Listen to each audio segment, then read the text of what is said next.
Welcome back, welcome back, welcome back, welcome back to another SR51 Media stream. I am your host, Saltares. It's been a while. It's been a while. How are you guys and gals doing? Hopefully you're doing pretty well. Just to give you a weather update, things are working pretty well with the weather over here in the west. We had a little bit of snow a while ago. I heard that it's made its way to the east. Hopefully you guys are okay there. Lights are on. You're warm. You got you some treats, either some drinks, some smokes, some popcorn, some candy, some chips, whatever it is you got, because we're about to get to this gaming. Oh, snaps. Getting all sorts of back play from that one. You got your snacks, you got your chips, you got your smokes, you got your drinks. You ready to settle in and watch this stream. I want to take a special moment before we actually get things going here, and I want to say thank you to everybody that's helped me build my YouTube community over here. I started a couple of years ago, and I don't mean a couple as in a year. I want to say, let's say, let me look up Saltares Media and see. This isn't a, just to let you know, this isn't a podcast. We're going to be playing a game. I just wanted to see. Okay, that came back different. Excuse me. That would be.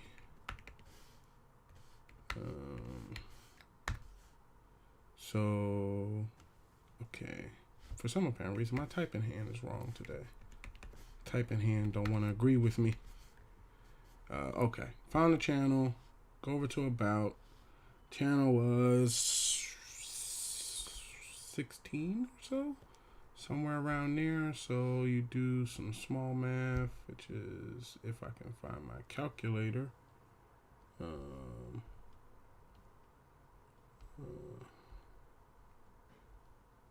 alright, so if I can find it, I'm going to give it another couple seconds here, and if I do not come across my calculator, or you know what, I can do it this way. I can actually do it this way. And just to find out,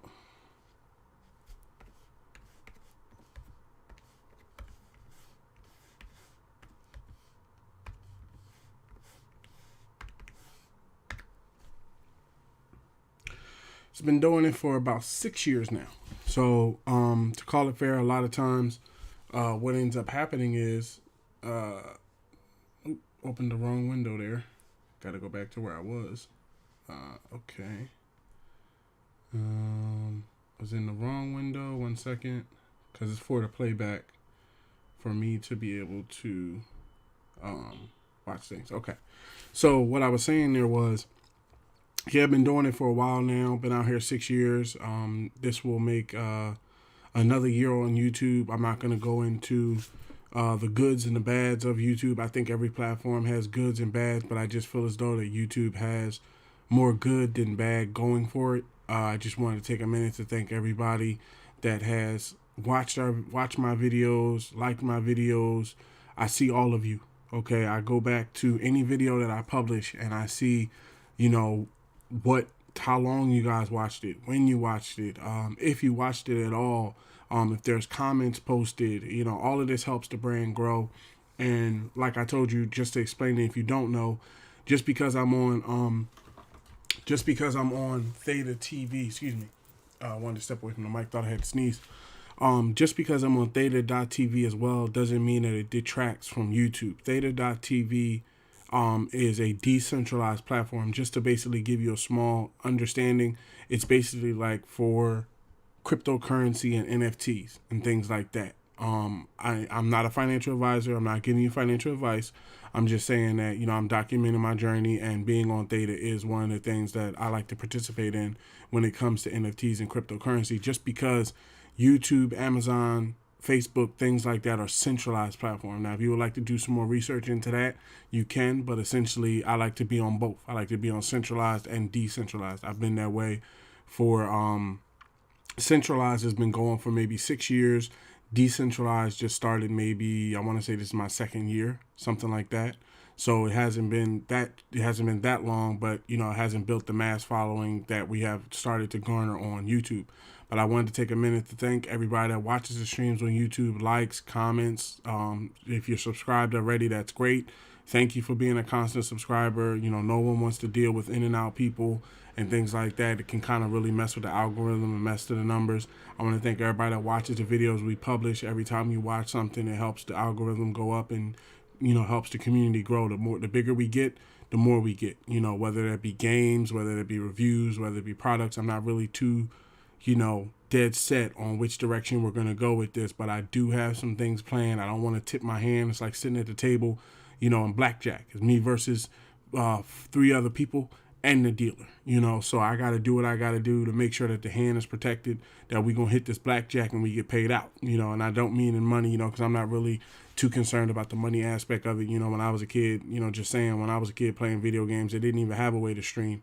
If you wanted somebody to see your way of playing the game, you had to bring your friend over the house and make them watch you play it, you know, or play them against you or her in that game. You know, now I was a young boy that was able to record my games through VCR tapes, but I don't even own a VCR. So, you know, this is the evolution of it, and I'm very grateful to have it, blessed to be in the situation to be doing it. I give all honor to God and stuff like that to have the opportunity that I have. So to continue on, you know, getting things started, we're going to be jumping into franchise mode. Now, just to explain some things so you can kind of understand if you're new to the channel, if you're not new to the channel, there are trades. If you did not see in the details of it, I put it in the details so you can understand from the beginning.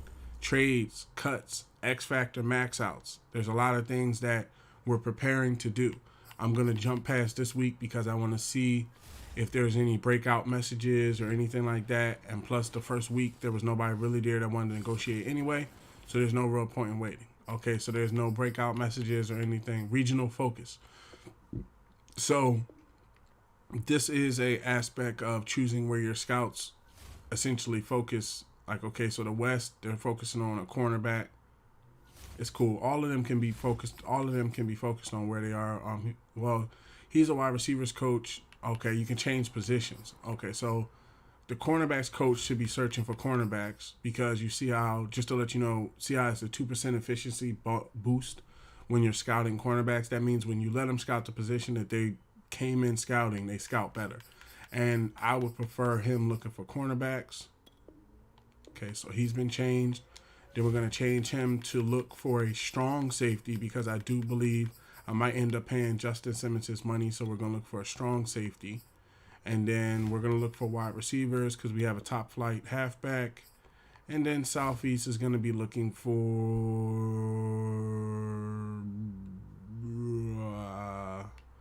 let's say, a middle linebacker. Oh, no, I should say middle linebacker. How about left? No, yeah, left. We're a little weaker at left than we are right. Okay, so now those positions are set. It's different from the old school. If anybody's been on the channel, once again, thank you again. Back in the day when we had to do the scouting reps, y'all know when we was playing Madden 2 or 3 years ago, it was ding, ding, ding, ding. All right, you're done. Ding, ding, ding, ding. All right, you're done. Ding, ding, ding, ding. All right, you're done. Like, it's not like that anymore. They didn't change the whole setup around in here and stuff like that. Okay, so where we are right now is basically we are in, just to let you know, we are in the 2024 season. We have gotten here by me taking over the, who did I take over? Me taking over the Detroit Lions. Took over, let me move the mic up here a little bit just in case. That way you're not getting across the room audio. It's like right there on you. You know, gotta have to get it close. Oh, snaps. And I also got to keep an eye on this computer because I have a bad habit of pulling out a cord and putting it into something else and not putting it back. Oh, and just to let you know, in case, I want to apologize for that too. On the last live stream, the reason why that is not something that normally happens.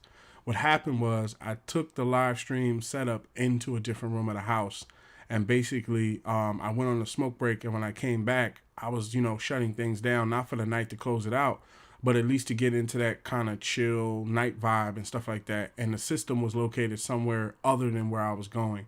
So I shut it down and restarted, but by the time I got everything into the room and I looked at the time, it was already late. And I try to be compassionate of the East and the West time zones because of the fact that I grew up in the East, you know, before I moved to the West and stuff like that. And I got family and friends and stuff. And I know there's people that watch the streams that are, you know, got 9 to 5s.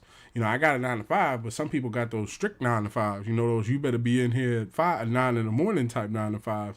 And I would hate people. I don't hate people. I would hate for people to have to be in a situation where they're like, I really want to watch the stream, but I got to go to sleep.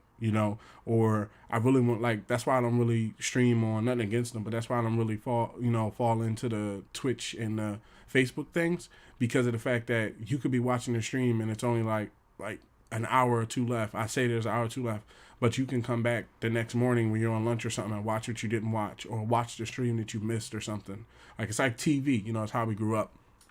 So how I grew up, basically. So I took over the Detroit Lions, and just to give you a league history, nothing major, just to kind of show you how it went. So in the 2021 season, they predicted that the Tennessee Titans would make their way to the Super Bowl and play the Cowboys. Thank God the Titans won. Nothing against Cowboy fans, but hey, it is what it is. So the Titans won that year. So we took over the Lions. So in that year, we relocated them to San Diego and renamed them the Redwoods. The reason why I renamed them the Redwoods is because currently, as it stands, if I'm not mistaken, the Redwoods is the only green team. And as you can see, looking around, green is the company color.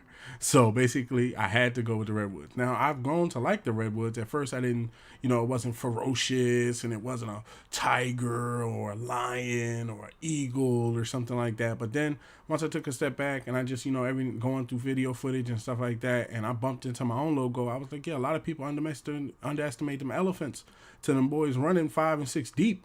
You ain't taking down a pack of them boys. They'll stomp you down. They'll stomp a human into the ground. They've been known to kill humans. So don't underestimate the elephant. And that joint for wisdom too. It's a lot of back meaning to elephants, and I feel it's more a mammoth. He's a descendant of a mammoth. He part mammoth with them tusks. So don't forget. So at the same time, the Titans won things. So what happened was, during that year, I reshaped the Lions. I took everybody off the team that I didn't feel as though that was going to add to the team. I got some good draft picks. I made some moves, right? So in 2022, we beat the Ravens 38-0. The Super Bowl MVP was Devin McCourty, the guy from the Patriots, who eventually ended up retiring right after that. NFL MVP was me. Coach of the year was our coach. Offensive rookie player of the year was me. Defensive player of the year was Fletcher Cox. I think Fletcher Cox finished the season with had to be daggone near close to 20 or 30 sacks. He had I think he set an all-time sack record that year for 30 sacks or something like that. And then offensive rookie of the year was me. Defensive rookie of the year was our right end, who's playing defense. Who's playing right end now. And then in the 2023 season, we ended up going against the Chiefs, and we ended up beating them 59-17. Don't let the scores fool you. Just because we ended up beating them 15 or 20 points doesn't mean we had it in the bag from the beginning. If I remember correctly, the Chiefs and a couple of teams were the type of teams where basically in the beginning they didn't, to call it fair. Okay, never mind, it fixed itself. Because all I saw was reconnecting, and I'm like, oh shit. Hold on, let me make sure, just saying that too. Let me make sure that the content, the stream should, to tell you the truth, the stream should be marked. I don't have to go anywhere. This isn't like I have to change the screen or nothing like that. But the stream should be marked as not for children. But I just want to double check just to make sure. Okay, cool. We're good. I want nobody hitting me up talking about little Johnny, little Susan was in the chat, listening to us cussing up a storm, and now they trying to report. I don't want none of that shit.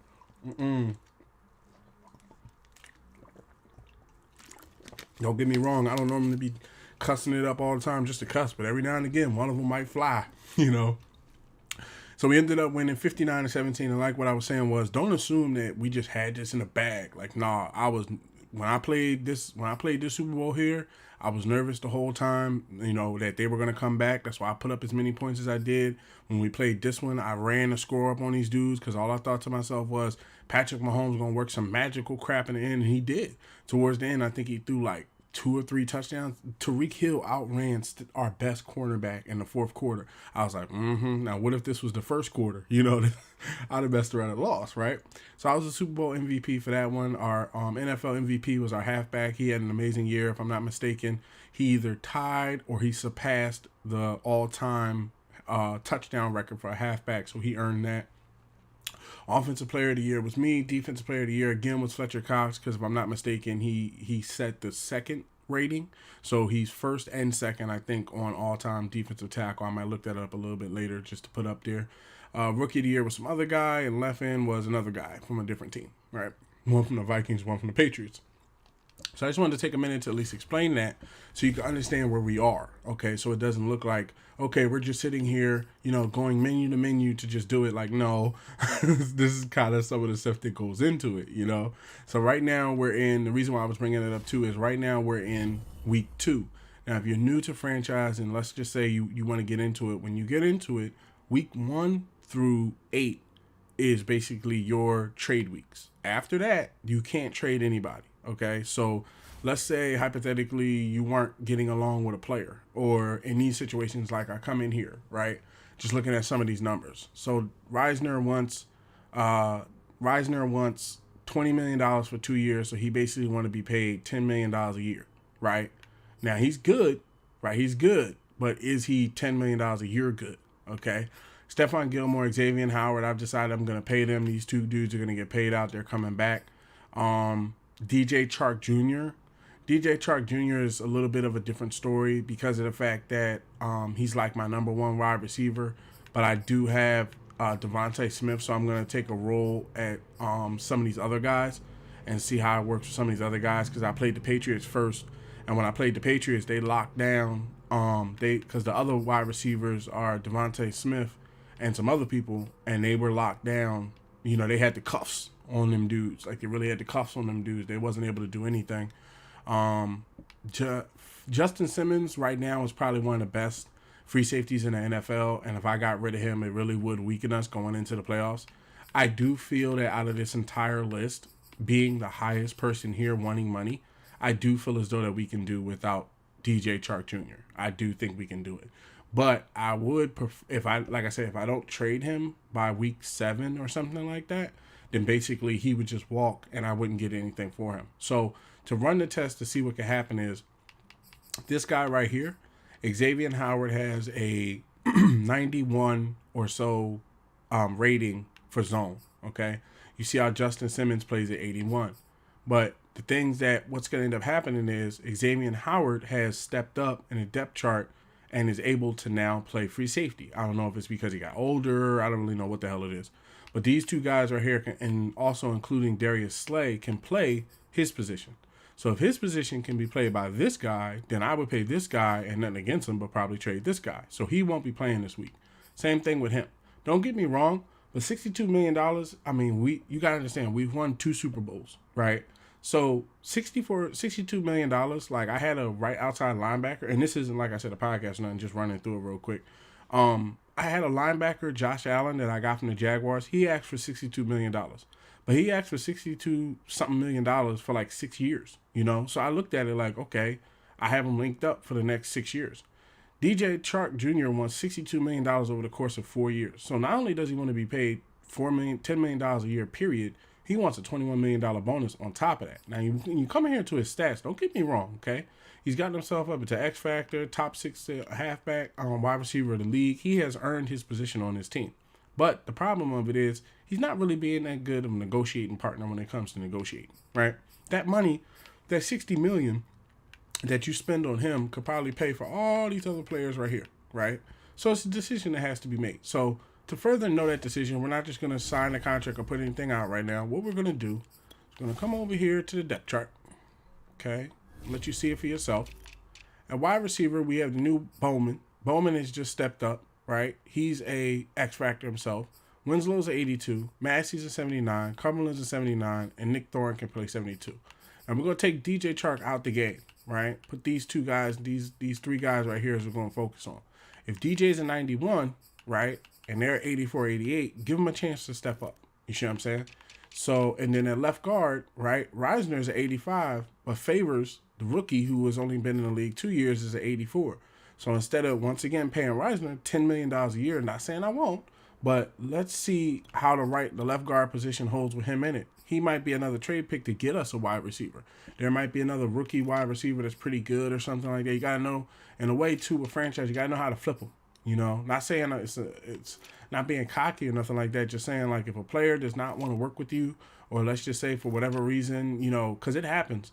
Like over here, I have TJ Watt, right? TJ is a beast.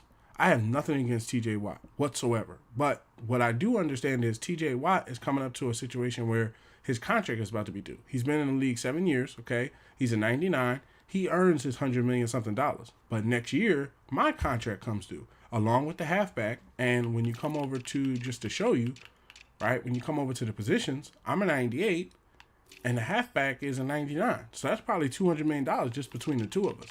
So the decision has to be made as well when it comes to TJ Watt. Now, we have Jordan Brooks, who's also an X Factor player. We have Romeo Okwara, who's an 81. And we might lose, some people. We have Michael Kendricks. He just came to the team. He's an 84, right? We have Carter Dickerson, middle. Excuse me. Let me get some water. Start trying to talk over it.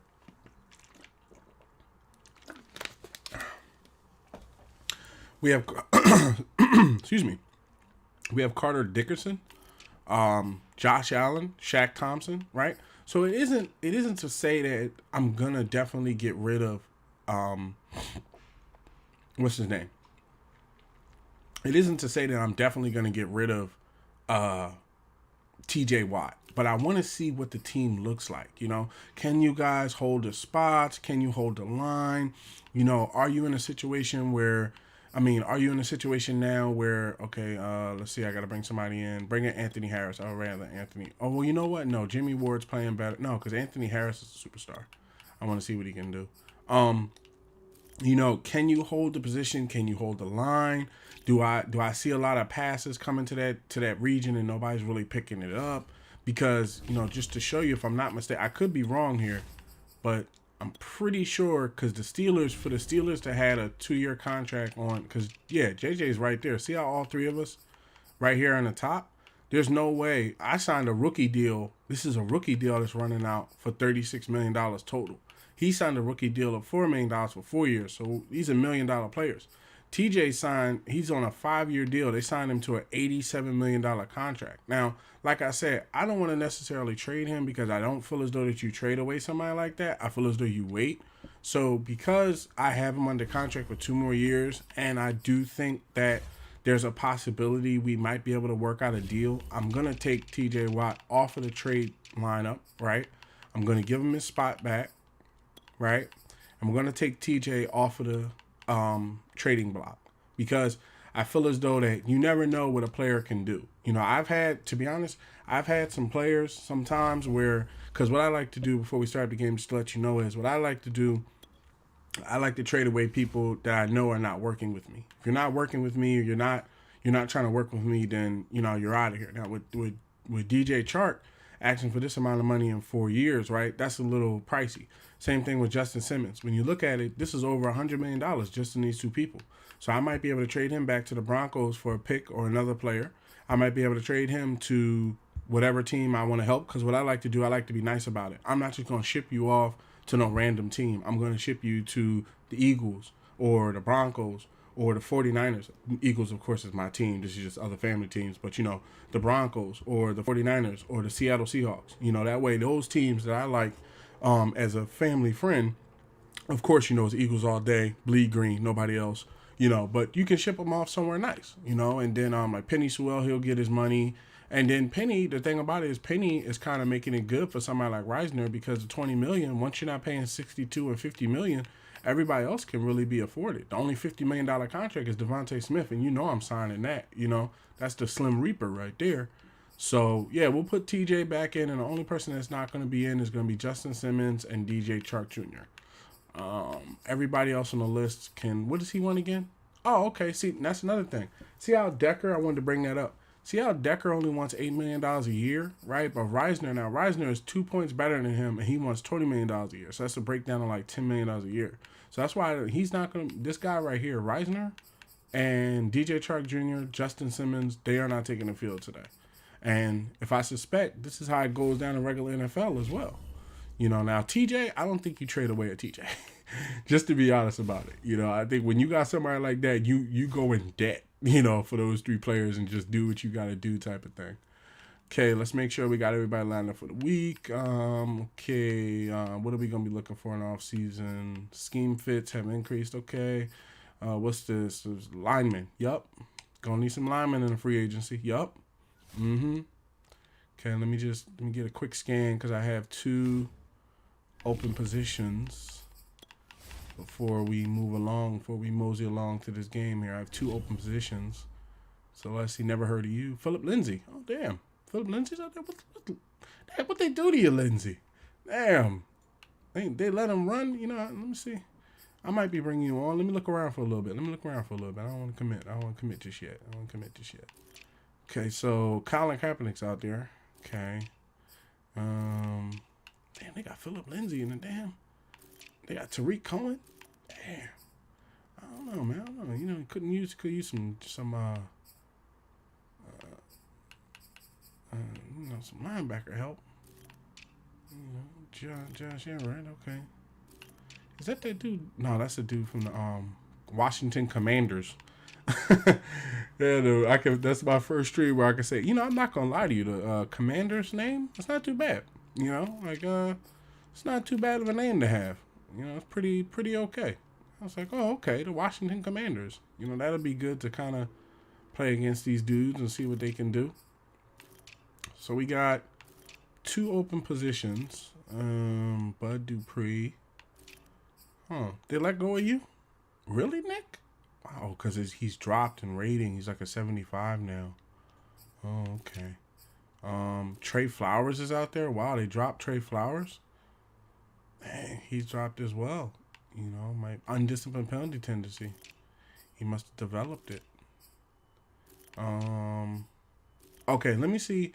We got 2 open positions. Let me just see who we have who's on the roster real quick. Because I know at bare minimum we might need another quarterback. Yeah, because it's only me and Matt Ryan. So might need another quarterback. And then a halfback, we might need another halfback as well. So what's the wide receiver looking like? 1, 2, 3, 4, 5, 6. Okay, if I get rid of him, if I get rid of DJ, then I'm only going to have 5. So, okay. So we need 3 quarterbacks. That's just a definite. You need 3 quarterbacks, and you don't want to wait until there's nobody left. So we're going to pick Colin Kaepernick back up. We've had Cap before. Cap has some pretty good stats. He's been around for 9 years. Congratulations. You are about to sign Colin Kaepernick. Hit yes to confirm. Yes. Colin signed to a 1-year deal. We're now at 51.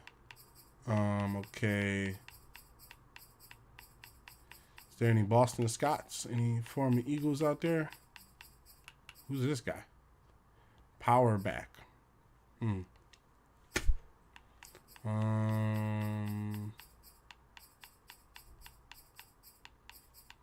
Okay.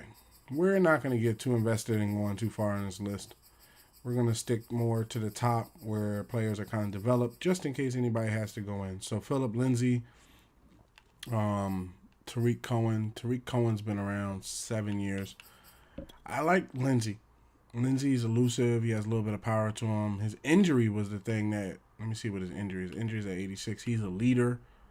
78. How long he's been around? 6 years. Elusive back. Let's bring him in. That should max out the roster at 53. So we're maxed out at 53 now. Okay. We'll hold off the trades and all that till after this week's game. Let's get things started around here. Let's get it started in here. Okay, let's upgrade these players. Oh, and just in case you want to know what that is, when I be doing that, in case you want to do it. So basically, before you start a game, when you come to this window right here, right? It's going to have this window right here with all these little different slots. You basically pick play full game, which will take you to this window right here. So you skip your training for the week. When you skip your training for the week, if you have the staff points assigned, basically where, you know, you get upgrades for players just going through training, then you get this window right here where you can upgrade who you want. Left guard Devin Parker. What is he, a rookie? Hidden rookie, okay. Agile. Working along pretty nice. Okay, also I needed to know, heading into this thing, I needed to know, so that way I can think while I'm playing, and I can look around and see.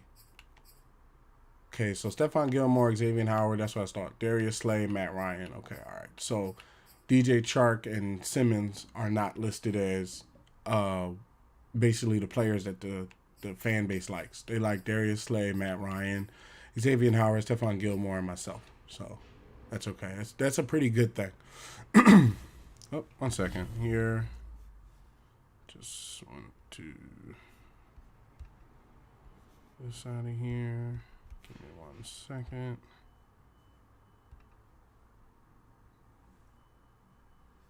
Okay. All right. So we can get things going. Okay, let me put it in the chat.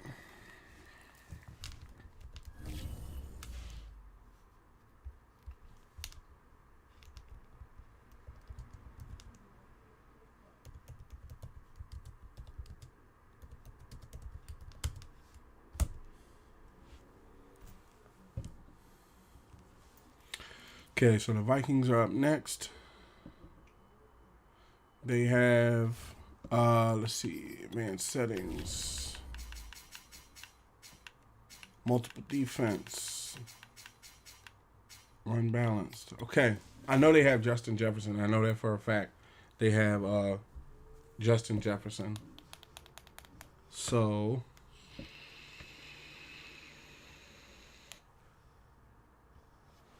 I have Devin Hadley, superstar X Factor halfback. They have Dalvin Cook, superstar X Factor halfback. I have myself, Saltares, superstar X Factor quarterback, QB. TJ Watt, superstar X Factor left outside linebacker. Stephon Gilmore, superstar X Factor cornerback. They have Daniel Hunter, superstar X Factor left defensive end. I have Miles Jack, superstar X Factor middle linebacker. Xavier Howard, superstar X Factor cornerback. DJ Chark Jr., superstar X Factor wide receiver. Kenny Macklin, superstar X Factor defensive tackle. Fletcher Cox, superstar X Factor defensive tackle. Jordan Brooks, superstar X Factor right outside linebacker.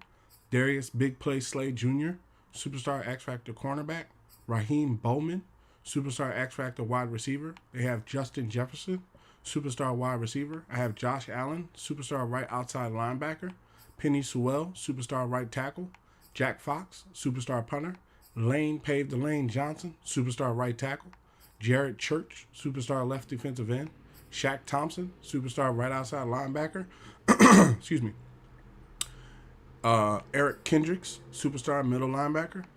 Romeo Okora, superstar left outside linebacker. Nick Thorne, superstar tight end. They have Logan Ryan, superstar free safety. I have Anthony Harris, superstar strong safety. And Matt Ryan, Matty Ice, superstar quarterback, backing me up. So we can get out here. They got a good running back. Their running back is an X Factor. Mine's is an X Factor. They got Justin Jefferson, a wide receiver. You know, we can come on out here. And then I'm also thinking about, I'm gonna see how the wide receivers work too. I'm also thinking about paying DJ his money because he didn't earn that a little bit. Let's see what the team look like. He ain't really agreeing with the front office right now, so let's see what the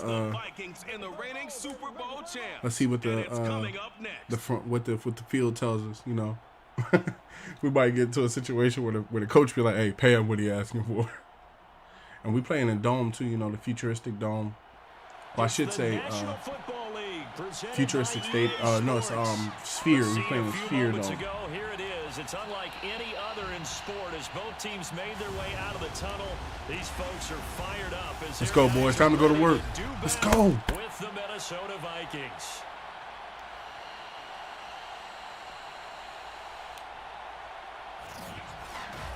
Along with Charles Davis, I'm Brandon Gaudin. And Charles, we look at this Sacramento team as we enter play here.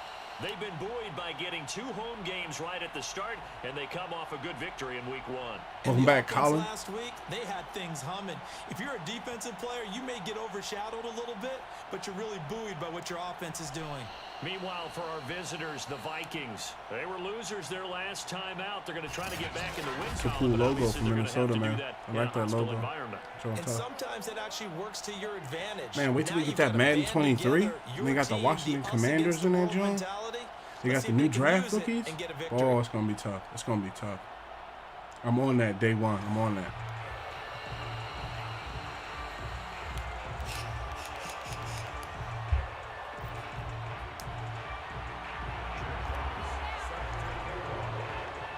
The first game's out of the way. Time to buckle down for the long season ahead, and we're off in week 2. And no run back on the opening. Michael Kendricks is coming up the middle like he wanted revenge. I can't believe they let him go. Who they got? Kirk Cousins? Brandon Paxton. And trotting out there, their tall quarterback standing at 6'5". And no excitement unless okay, 200 yards.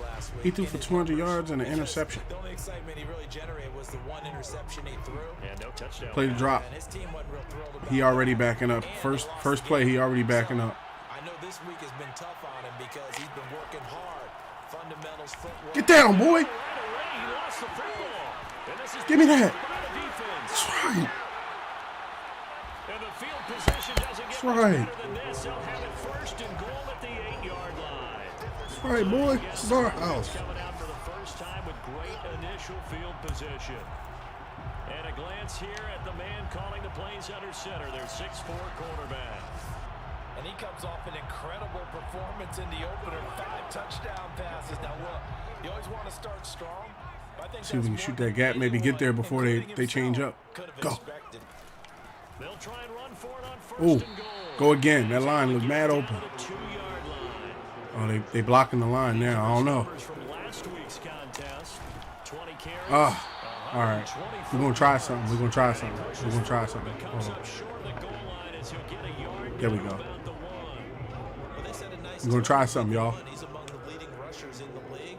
I Go. think that they continue to feed him the football and continue to establish the run. That's right. And he will take this one right. in for a touchdown. Let's go. A great effort there. His first touchdown of the new season. A weak toss. Let's go. Taking a first quarter lead.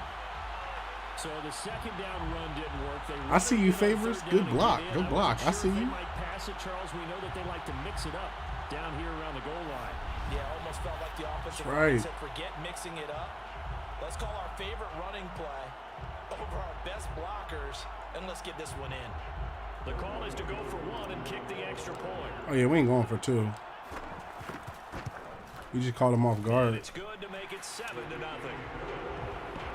Scoring summary, 3-play drive, and it ends with a 1-yard touchdown run. So up top, it didn't look too bad so far with Howard playing up top.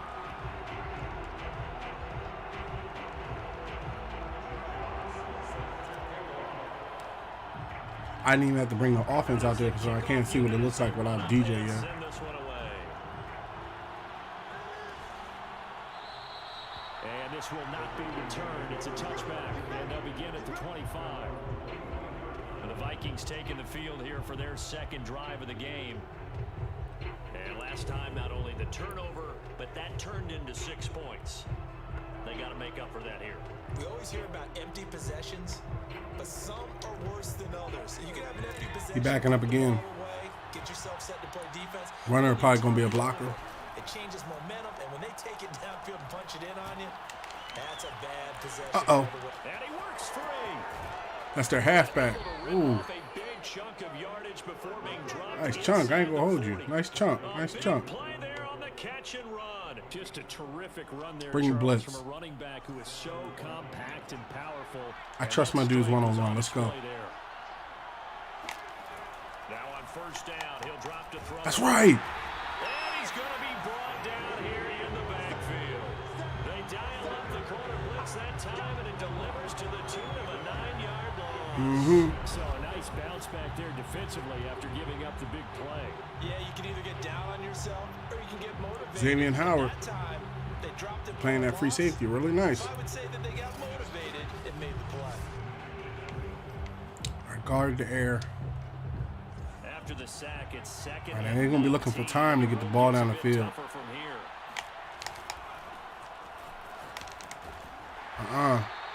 He'll get 3, but it leaves him with a big hole here on 3rd and very long. This defense, Charles, really played well in that win a week ago. In today's NFL, when you talk about goals for defenses, and you think that maybe you'd like to hold them under 14 points or so, we think our offense can usually get 17 to 20, so that's a reasonable goal. But when you hold a team under 100 yards, the defense. Offense, you're going to win 99 times out of 100. I noticed they're looking for that halfback as a wide receiver. I'm surprised. You got Justin Jefferson. You out there just not even targeting him. I'd have been through to him. Punt on fourth as this one's away. All right, so we're gonna run a set. 3 yards is the distance on the punt there.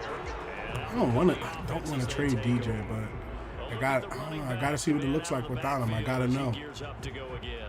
And you see his numbers from a week ago. He was up over 100 yards then, and he's already hit pay dirt here once in this one. We always talk about quarterbacks and receivers getting into rhythm, right? Really feeling good, finding each other downfield. I think running backs operate the same way. They can hit a good rhythm and a good stride, and he's carrying it over from last week. Oh, I thought that was one of my players. Across the 30-yard line. Now whistles and a timeout. Looks like we've got a Viking slow to get up. So they'll come up 1st and 10 now from the 33. While the trainers take a look, we'll step aside. Oh. And he sneaks his way forward only for a couple here. 2nd down. Well, any lane that might have been open there was closed pretty quickly, and that was because the defensive front, they won that battle at the point of attack at the line of scrimmage. They used great leverage, held their spot, and stacked him up. TJ! Take this to the other side of midfield before going out of bounds. Good catch. Well, I think when And they arc it a look little at the offense, bit. they think to themselves, weapons everywhere. And they Yeah. move the ball around. That's what I'm saying with DJ, man. I don't know. I might take that hit. Absolutely no. They want to get this man involved as well, and that's what they just did on that play. Juszczyk was open, but he wasn't a receiver. He basically didn't have a button. From Viking Oh, they stacking territory, him they'll on. come up 1st and 10 at the 46. He'll look to throw. Dancing to his left. He finds his man. Good catch, Bowman. It's Bowman. And he'll go down, but not before getting this inside the 30. We talk about mobility on quarterbacks all the time. Here's where it really pays off. Able to move, evade, and is accurate throwing on the run and picking up a 1st down.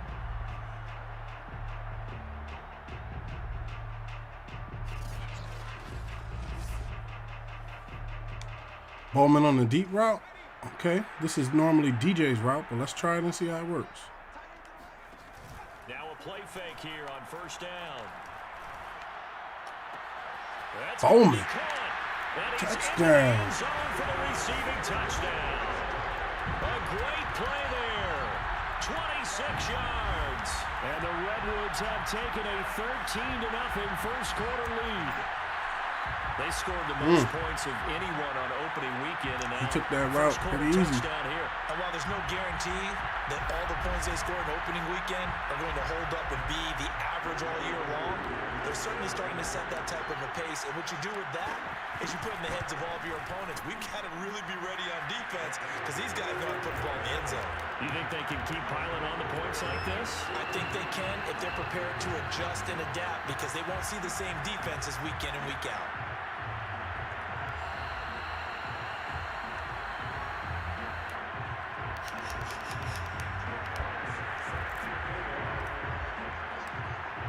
That might be a little short. Set now to kick this one away, and off it goes. Oh, no, I got there. And he'll just sit on this one as their drive will start at the 25. And out now come the Vikings. Bring the pressure. Charles, every game could be called a measuring stick game, but I think when it comes within your division like this, it's a measuring stick game with a little extra intrigue. I would agree with that totally because all division games have a little extra. Good tackle, TJ. But I like where this game is situated because at this stage of the season, it has that little extra juice, but at the same time, it's not a make or break if this were, let's say, week 15, 16, somewhere in that neighborhood. There are the numbers for Cook from a week ago. 17 carries, 65 yards. And partner, I thought it was a lot of fun for us to be able to sit in on their film session with the offensive line. We saw how they blocked it up last week to pretty good success, and we see what their game plan is for this week. No. They expect that defensive front to be someone they can move. That catch good for 5. It's 3rd down. I think defensively you're okay with that. Here in the first quarter, he's going to get some catches, but they rallied to him quickly. And that's what you count on, and I like what you just said. First quarter, can you do it all game long? They catch it, you tackle them, they go down on the spot. Because when you're able to do that, and you don't give up big chunks of Oh, he yards juked me. after the catch. I put the hit stick on him, but he juked me. It's in a position where every series All right. they have to work hard to Good pick look. up first downs, and you tend to stall them out when you do that. Trying to lure me in. Trying to get that downfield action. I know how y'all work. First down, here's the run with Cook. And no room to maneuver there. He got a yard up to the 47. No, you're going to have to beat us in the air, bro.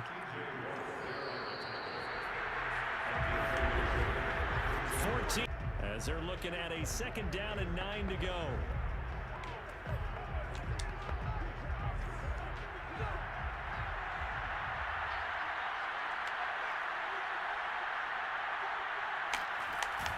From the gun, it's a give to Cook. Damn. Guard in the air, they went to the ground. And inside the 45. I'm okay with the call there. In fact, I actually like it. I know we're down a couple of scores, but the running game worked in that situation. I would continue to go in that direction. On first down, Cook. Oh, no. Man. Room to run again. And he will reach the 8-yard line before going out. Thought I had him. 51 yards rushing for him now, and he's carried the ball just 5 times. The chain gang hustling to catch up. Here's first and goal from just inside the 10. Now they'll switch it up here and look to throw. That's right. And he's going to be dropped. Back at the 15-yard Darius Big Play line. Slay Jr., baby. Well-timed effort by Darius Slay. A sack on the corner blitz. These sacks now, they're starting to pile up, Charles. And that hit on him. defensively, they've had their way with this offensive line. And I think at this stage, we have to start thinking about different play calls. We've got to start helping this Cover for a quarterback drop. out because the entire game he's been under siege. I don't care what the down and distance. They've got to get the ball out of his hands a lot quicker. On second down, No. it's Cook. Take you down myself. And they get to him quickly here as he stopped right around the 13. A minimal gain there on the 8th play of the drive. They've been denied touchdowns in the red zone twice already. Here comes third and goal. They'll drop to throw. And this is Game, because then you're relying on your defense, you're relying on your special teams. You've got to get it done with your offensive unit.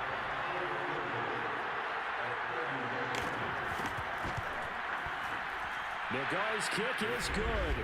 And they will get themselves on the board here at 14-3.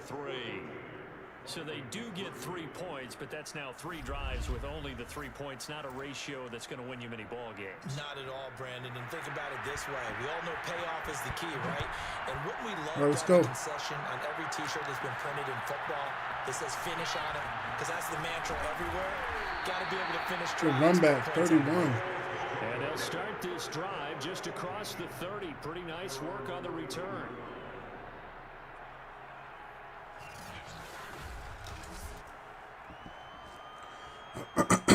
So far, we working pretty well without DJ, The but offense now at the I don't want line, to sit up ready here for and their say we next couldn't drive. use him. And Let's see now what they're this saying, work hey, let's says. keep this going. 2 drives, 2 touchdowns. Yeah, can't ask for a better start than that, can you? I mean, this is the way you practice it. This is the way you rehearse it. But right Oh, now, that was my fault. Vikings after him, and they get there for the sack. That was my fault. And they need to work to at least get some of this yardage back after the sack. 2nd and 19. Rolling to his right. And he's going to hook up with his big tight end. Complete. that's a good bounce back play right there after taking a sack on first down. Didn't quite get it to the marker, but now they're in a much better spot for a 3rd and short yardage call. If you're the offensive coordinator, you like looking at that section. Let's go. Fades the tackler, and now some space. And he's going to get this all the way down to the Vikings 30. So the big play has him all the way down to the 30 now for 1st and 10. Oh, he's got some breathing room. Let's go. Touchdown. A great effort there with his 2nd touchdown here in this first half. And the Redwoods are able to widen their advantage. Well, this offensive unit, they were solid in the opening week victory, and now they are looking just as sharp here in week 2. And that's exactly what you want, too, because you want to get better each and every week and really ramp up as the season goes on. I know it's still early in the season and a lot can happen, but this offense, they look like they're going to be fun to watch each and every time out. Koo able to connect on the extra point, and the lead is up to 18 now. So that drive, 4 plays. And the last play, a really nice run that culminated in the touchdown.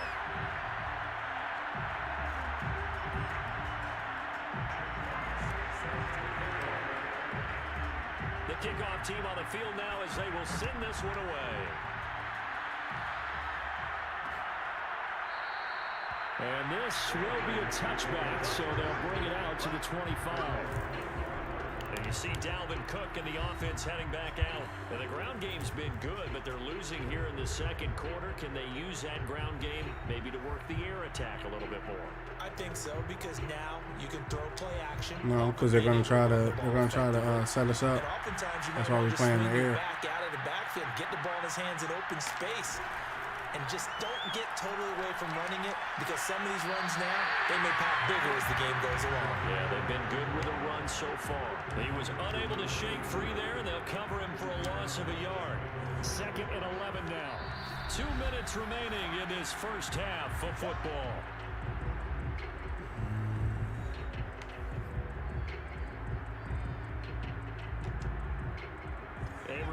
Coming up at halftime, we'll head to Orlando. Standing by there, Jonathan Coachman. He'll have stats and scores from around the NFL in this second week of the regular season. Good tackle. I didn't want to click on.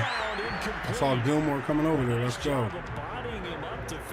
Let me make sure that was Gilmore. I know that looked like Gilmore because he had the X under him. Look, see, that's that. Look at that. That's why I'm talking about and paying him, right? Look at this play. So basically, he's guarding this dude. Let me back it up. He's guarding this dude, but then he sees that he's not going anywhere, cuts off of him, and then cuts off the ball runner. That's the sort of stuff that some of the young guns haven't learned yet. That's why it's good to have a vet playing the position too. 3rd down, Dalvin Cook. I went after him. He wasn't coming through my side, not my side, boy. That's right. That's right, Macklin. Don't let him sleep on me. That's right. There's just nowhere to go, and in this case, the defensive tackle used his strength and swallowed him up. Pushing the lineman and everything. The strength on that boy. The strength on him. Call middle. Damn, I should have called a timeout. That's cool. I'll just call a timeout when we get it. Come on, y'all. We might be able to get a good run. And he'll be out of bounds, but able to get it up past the 45.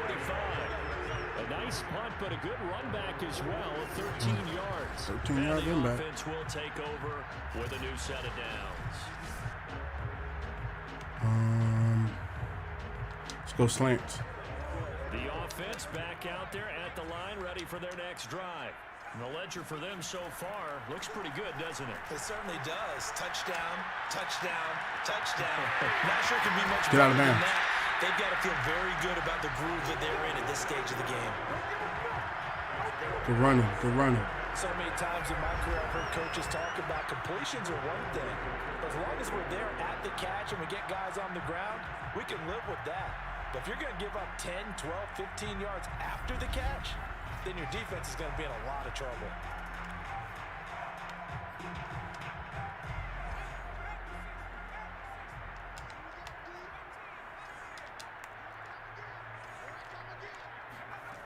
On first down, he'll drop to throw. Catch is made by Hockenson, the tight end. And they do get him down, but not before he's able to slip it inside the 5-yard line. A chance to really cap off a big first half here as they come up on 1st and goal.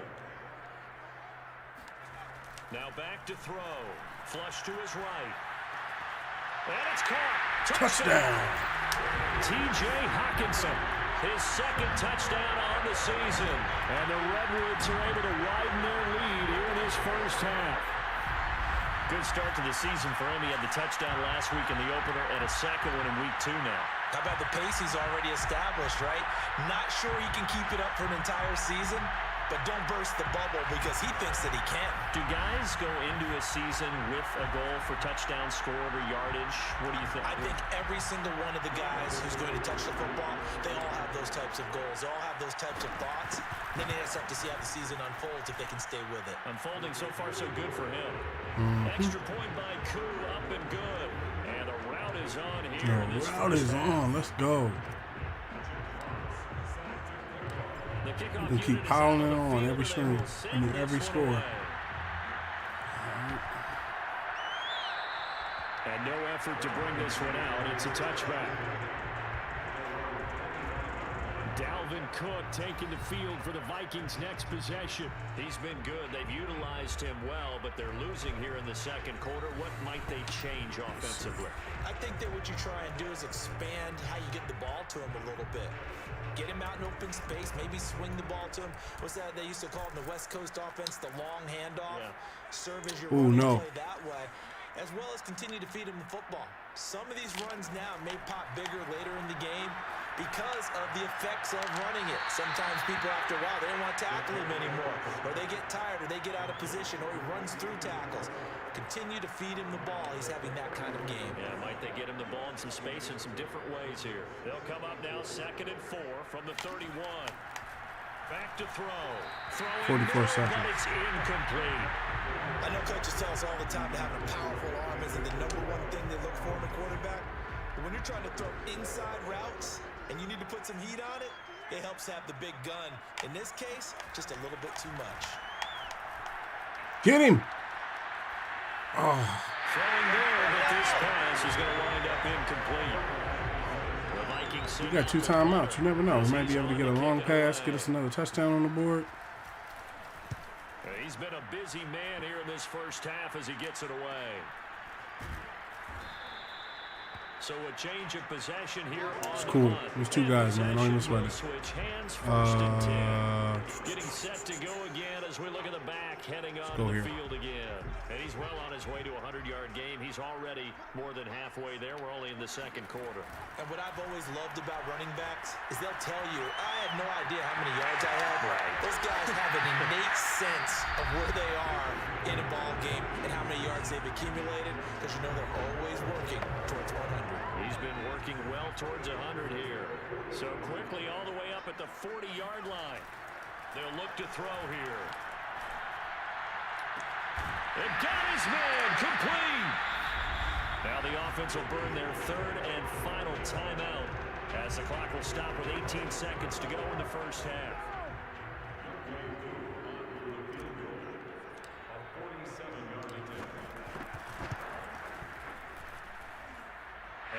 So I'm talking about Young Way. Right down the pipe. So after 4 touchdowns in the game for this offense, this time they're forced into taking the 3. But you did mention 4 touchdowns, right? So 4 out of 5, not too bad. I think that's a pretty good record for them. They only had like 20 seconds left. And they want to go for the touchdown, and then, you know, we don't get any points. Game's not over till it's over. And not wanting to risk anything here late in the half, he'll just take a knee and they'll bring the football out to the 25.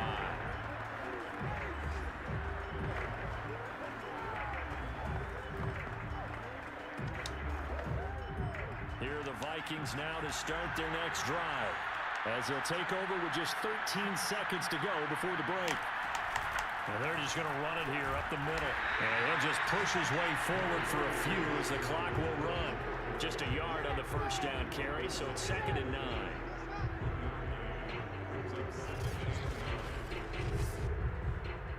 Put the defense on him. He came to his side. He fought through both double coverage to get to him.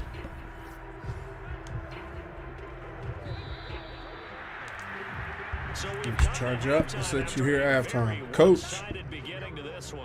As we'll send you eastward to Orlando. Standing by with that EA Sports halftime report now is Jonathan Coachman. Take it away, Coach. Okay, Brandon, we'll get you back to you and Charles in a bit, but first it's time for a trip around the NFL following an eventful opening weekend. Let's see what's happening in Week 2. We'll start up in the Pacific Northwest at Lumen Field in Seattle. And it's the Packers who have the lead as that game approaches halftime. 3 touchdown passes there for Jordan Love. From there, we head down the West Coast, Santa Clara, to check on the Niners at home at Levi's Stadium. And in that one, it's the visiting Dolphins who are out in front. Devontae Parker, up over 100 yards receiving with 2 touchdown grabs. Lastly, let's get to the Windy City, see what's happening with the Bears at home at Soldier Field. And they were victorious in that one over the visiting Jacksonville Jaguars. David Montgomery, a touchdown run in the victory. With that, we take a look at the next-gen stats in that first half for the Vikings. And they will need to get this passing game in gear because they did not do much of anything in that first half. And it's why the scoreline is what it is. Meanwhile, for our home team, we pretty well decided, well, that's another question. Nevertheless, let's get you back out to Brandon and Charles. Okay, Coach, thanks. Yeah, that's something to consider. Are we in for more one-way traffic here in this second half? It has not been a competitive game to this We're back. point. Both teams appear ready for the fight ahead, and we resume action here in quarter number 3. Fielded just outside the goal line. So I have a announcement. We are going to let DJ Chark back on the field. The reason why I'm doing that is because I did a little thinking, and if I am unable to make the numbers work this year or next year, we'll just carry the debt into 1 year, and I'll basically just, pay whatever I have to pay. I think Bowman's a better slot wide receiver than him, and I think having DJ now, what it'll look like, just to give you an understanding, what it'll look like is I'll have DJ Chark Jr. X Factor and Devontae Smith top elite wide receiver 1 and 2. Then Bowman will play the slot, so these 3 will come onto the field, and you still have Winslow, Massey, and Cumberland behind them. And we haven't went over the team draft, so I think it's pretty good to have them on the field that way. That's about pretty good here, right at the 30-yard line.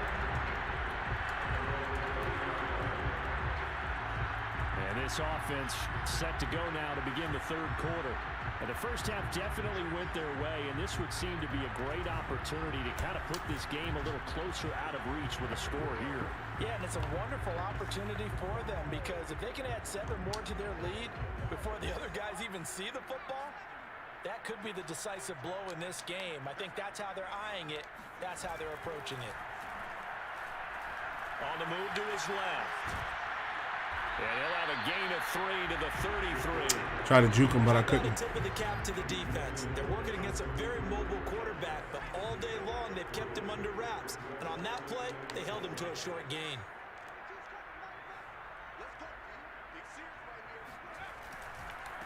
Now a handoff here to his running back.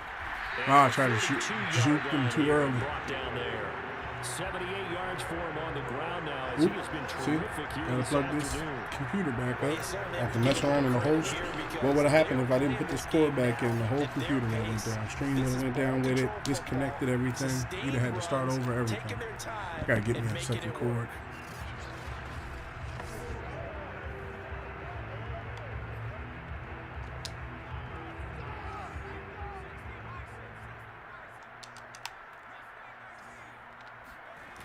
They go play action here on first down. They'll roll him out right. TJ. It's the tight end Hockenson. And touchdown. That's right. TJ Hockenson. His second touchdown of the afternoon. And the Redwoods extend their lead yet again. Once that first guy was in front of him, he was gone.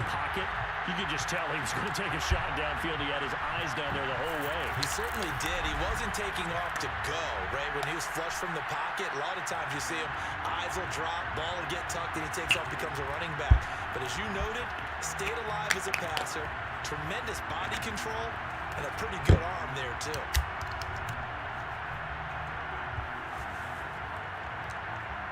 Used them tight ends. For the extra point. Because they're guarding the receivers. So yeah, I've never held a debt as a team, so. So they only needed 3 plays on that drive.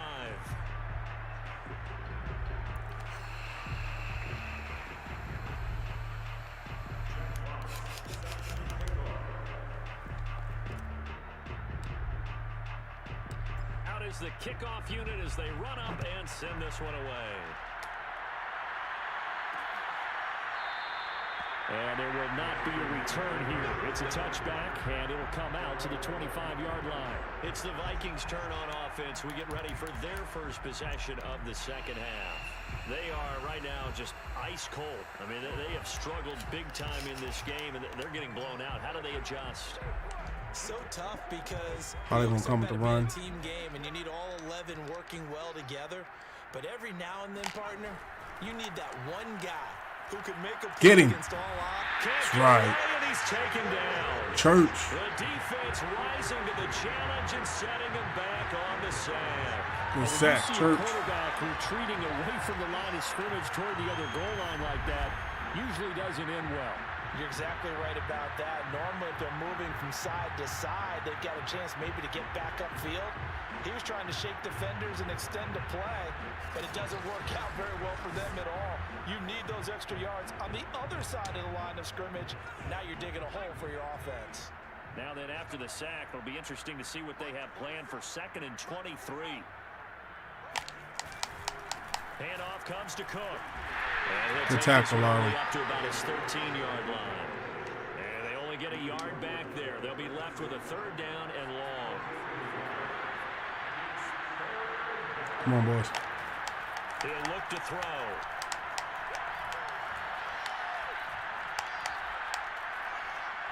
They're going for Jefferson. He gonna get it. Downfield. Yes. Had his hands on it. Great defense, boys. Symptomatic of how this game's been going. He's had trouble finding open receivers all game, CD, and that's because really there hasn't been many. This defense has been... Oh, I need to see who was that was back there on him, because Xavier Howard is back there playing free safety. So I think that was him and Stephon Gilmore. Let's see. So that was Nicole Roby-Coleman and Xavier Howard. Okay. Yeah, they're one of the better defenses in the league, and every time I talk to someone around the NFL, they all say the exact same thing. They're so fundamentally sound, it's hard to execute against them. It's a 42-yard punt, but 8 on the return. And this offense takes over in great shape right at the 50, 1st and 10. Here's Sacramento's offense once more. And they're hoping to redo their efforts in the last drive when they got into the end zone. And just think of what it's like now on the sideline, because when you score a touchdown, you have to go over and look at the tablet and see what you did on the last drive. When you scored points, it's a whole lot better view than when you're trying to figure out how to fix things there. From the midfield stripe, they'll look to throw. And that is knocked away in the middle of the field and incomplete. And that's a nice job there, because you've got to play the ball, not the man when in coverage. That'll keep you away from a lot of needless penalties. And he's able to knock that one away. Oh. And good penetration here. Oh, that's gold. That wasn't my boy. About the 49-yard line. An extra defender in the secondary for the Vikings here on DJ, I'm looking for you. Back to throw here. Flushed out right. He finds his man complete. That's Bowman. And a nice job there defensively. They get him to the ground short of the first. We ain't giving you this. 42. It'll be a gain of 8, but it'll also lead to a 4th down. Brandon, perfect defense in this situation would have meant that there was an incompletion that would have picked it off. Okay, so they gave up the completion. But I really enjoyed watching how the defense stayed in sync, stayed in great communication. And as he dragged across each zone, you see him pointing, communicating. There he is, and they passed him off to each defender. Ended up making a nice play, even though it was complete. Here's a handoff out of the gun. And he sneaks his way forward only for a couple here. 2nd down. Here's 2nd and 8. He'll buy some time right. Right side, it's the tight end, Hawkinson. That's right. And all the way in for the touchdown. T.J. Hawkinson, his 3rd touchdown of the game and 4th on the year. And the Redwoods have taken a 6-touchdown lead. Well, I tell you what, Charles, I know that you don't put a ton of stock into power rankings and things of that nature, but another score here, and 2 weeks into the season, this is maybe the most impressive team in the NFL. Would you agree? Well, they've certainly sold me as they've sold you, and I agree with you, no question about it. They won easily last week. They're on their way to another lopsided victory here. They're definitely a team to be reckoned with, and they are serving notice to the rest of the league. Coup able to connect on the extra point. It's our league, boys. It's our league. Swell by 1 more. I was actually not – I didn't think he was going to score. I thought it would get like 15 yards, 20 yards, something like that. But then when they just opened the field up to him, I'm like, okay, I'm not going to just go out of bounds, bro. See, they let go of Michael Kendricks. right? They didn't give Michael Kendricks his money. They let Kirk Cousins go. See, I don't know what the NFL. This is why I play franchise, because you don't know what it's going to look like years down the field. You know, I know they haven't even targeted Justin Jefferson. What are you doing? Put it mildly, because they're not even over 100 yards yet. And in today's NFL, having DJ out there open things up. League, that is quite surprising. Not many teams patient enough to stick with the run. Everybody wants to advance the ball through the air. They've got to get their timing back. A throw left side to start out. Put him That's down. complete. And he's upended after a gain of 2 out to the 27.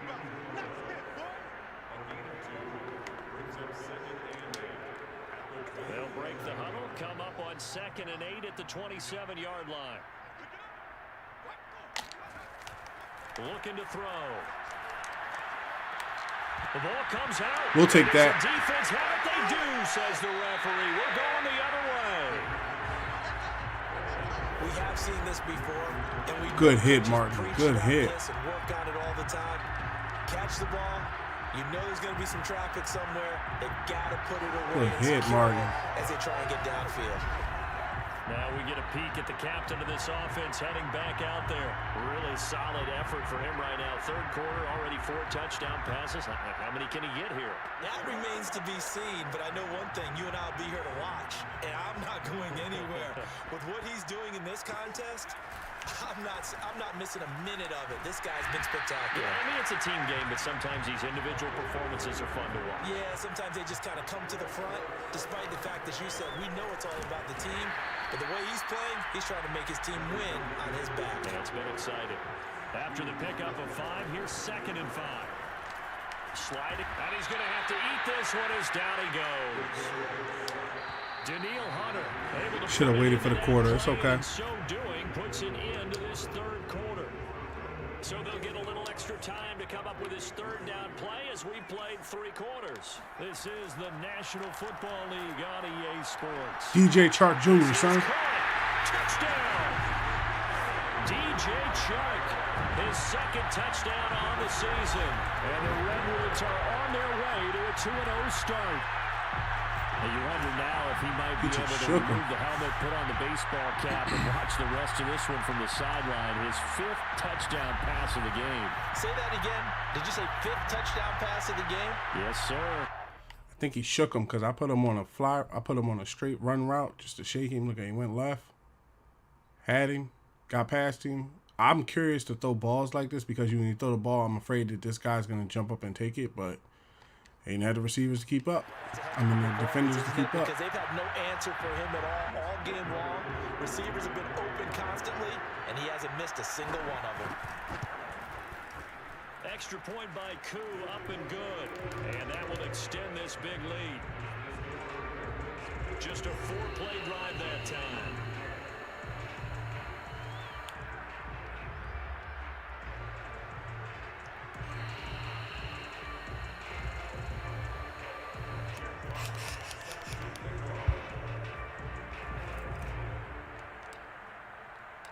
The kickoff team on the field now as they will send this one away. No run back here, down to a knee, and this drive will start at the 25. Now the Minnesota offense set to take over again.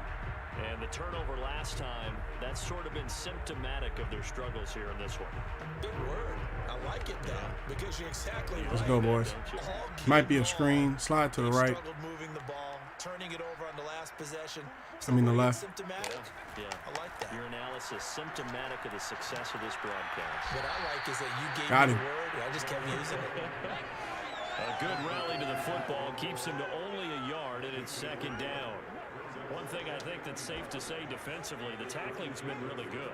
And because of that, it's been very, very hard for them to move the ball because you're not getting the benefits of run after catch. They're tackling him almost out. Set up to throw. Able to find Isabella.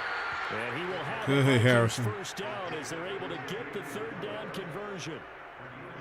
Well, this game was decided a while ago, and that completion there, it's going to artificially inflate. I might change Hadley. So right now, the only one Not his last name, but I might change the way he looks, get him a little bit tougher. for a new contract.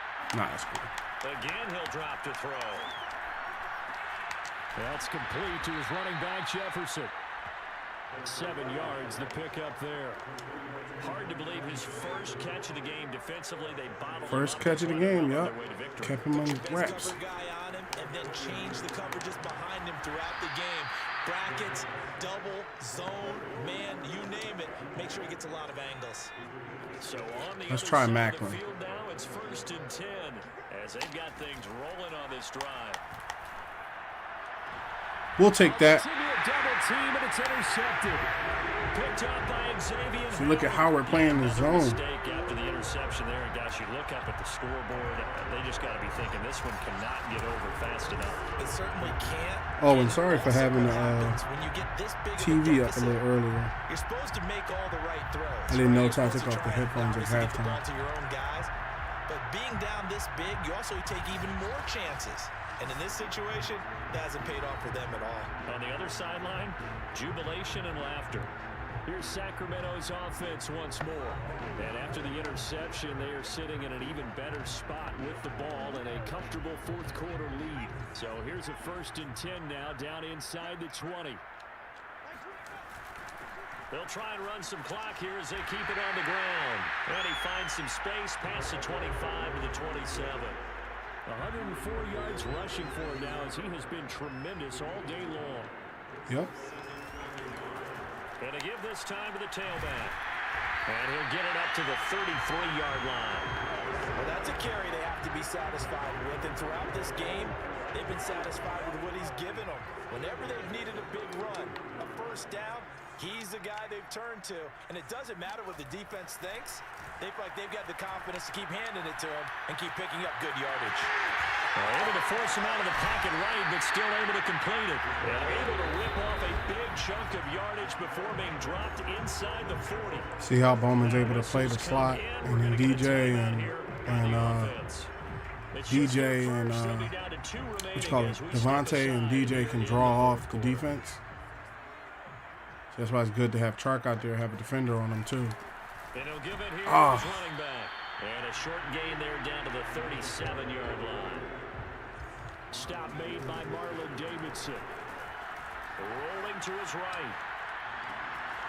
Toward the sideline, and look at that catch. Dragging the toes, and that's going to be a first down. Well done.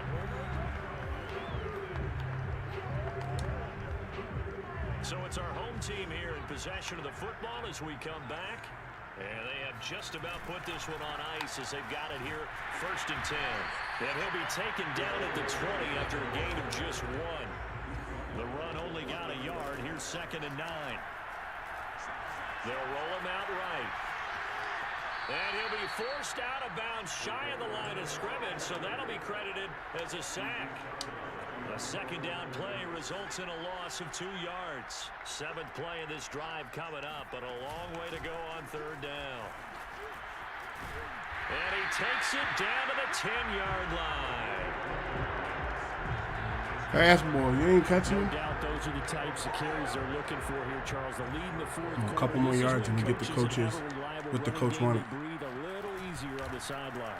Yeah, they love the idea that they can take the air out of the football at this point in the game.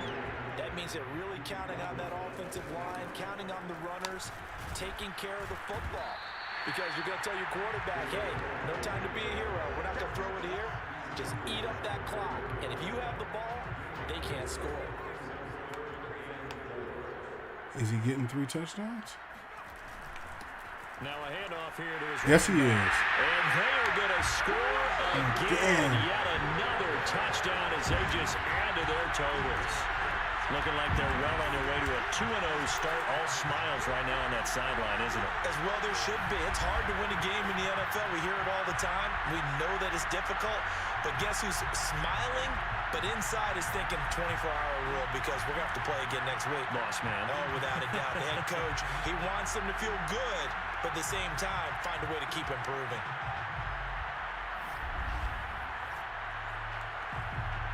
Coup now for the point after.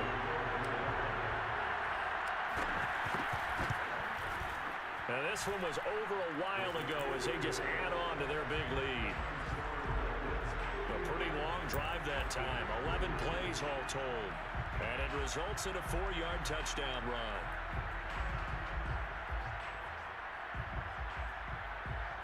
Putting that work on him. The kickoff unit is out on the field, and they will send this one away. And he'll just take a seat, and the driver will get at the 25-yard line. Minnesota now ready for their next possession. Let's just be frank. They're playing for pride at this point. That's all that's left, because victory, not a chance now. And I can't wait to see how they actually go about doing it, because there are a lot of people watching the body language of the guys on the field now, and if they call plays they want executed, they need to do that and do it really well. Otherwise, there could be repercussions. We'll see how they handle the waning moments of this one. Offense for them has been at a premium. You wonder where plays like that have been all game long. They're thinking the exact same thing themselves, but they're also looking forward now, because now these plays are really for next week, trying to get some momentum going. No, he didn't just scramble out of the pocket and throw it away. With just 6 seconds left on the clock. This has been a rough one, to put it mildly, for him, and after this one's done, you just feel like at the post-game press conference, this team's going to have a lot of questions and definitely not a lot of answers. One final shot. They'll look to throw. Now in desperation. We should have got to him. That should have never gotten the error. And that will be incomplete, as time has run out on this right, got him. football game. A big offensive explosion helped leading them to victory, and the defensive guys, they're just saying, hey, put those points up every week, we'll just keep winning. They will gratefully accept them, won't they? It makes their job that much easier when they're scoring that many points, allows them to play with a totally different style and a different flow. So for the home team here, they use the favorable early schedule to their advantage as they move to 2-0. And they will hit the road next week to take on the Seattle Seahawks. Meanwhile, for Minnesota, they'll drop to 0-2. And they'll try to get back to their winning ways next week as they head to Lambeau to take on the Packers.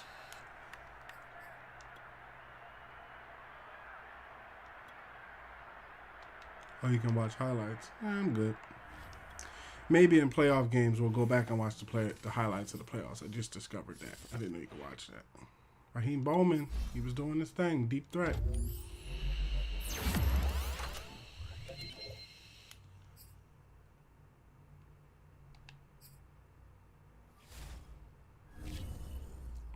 Okay, so now that we know a little bit more. We know that Reisner can be traded. We don't need to work nothing out with him.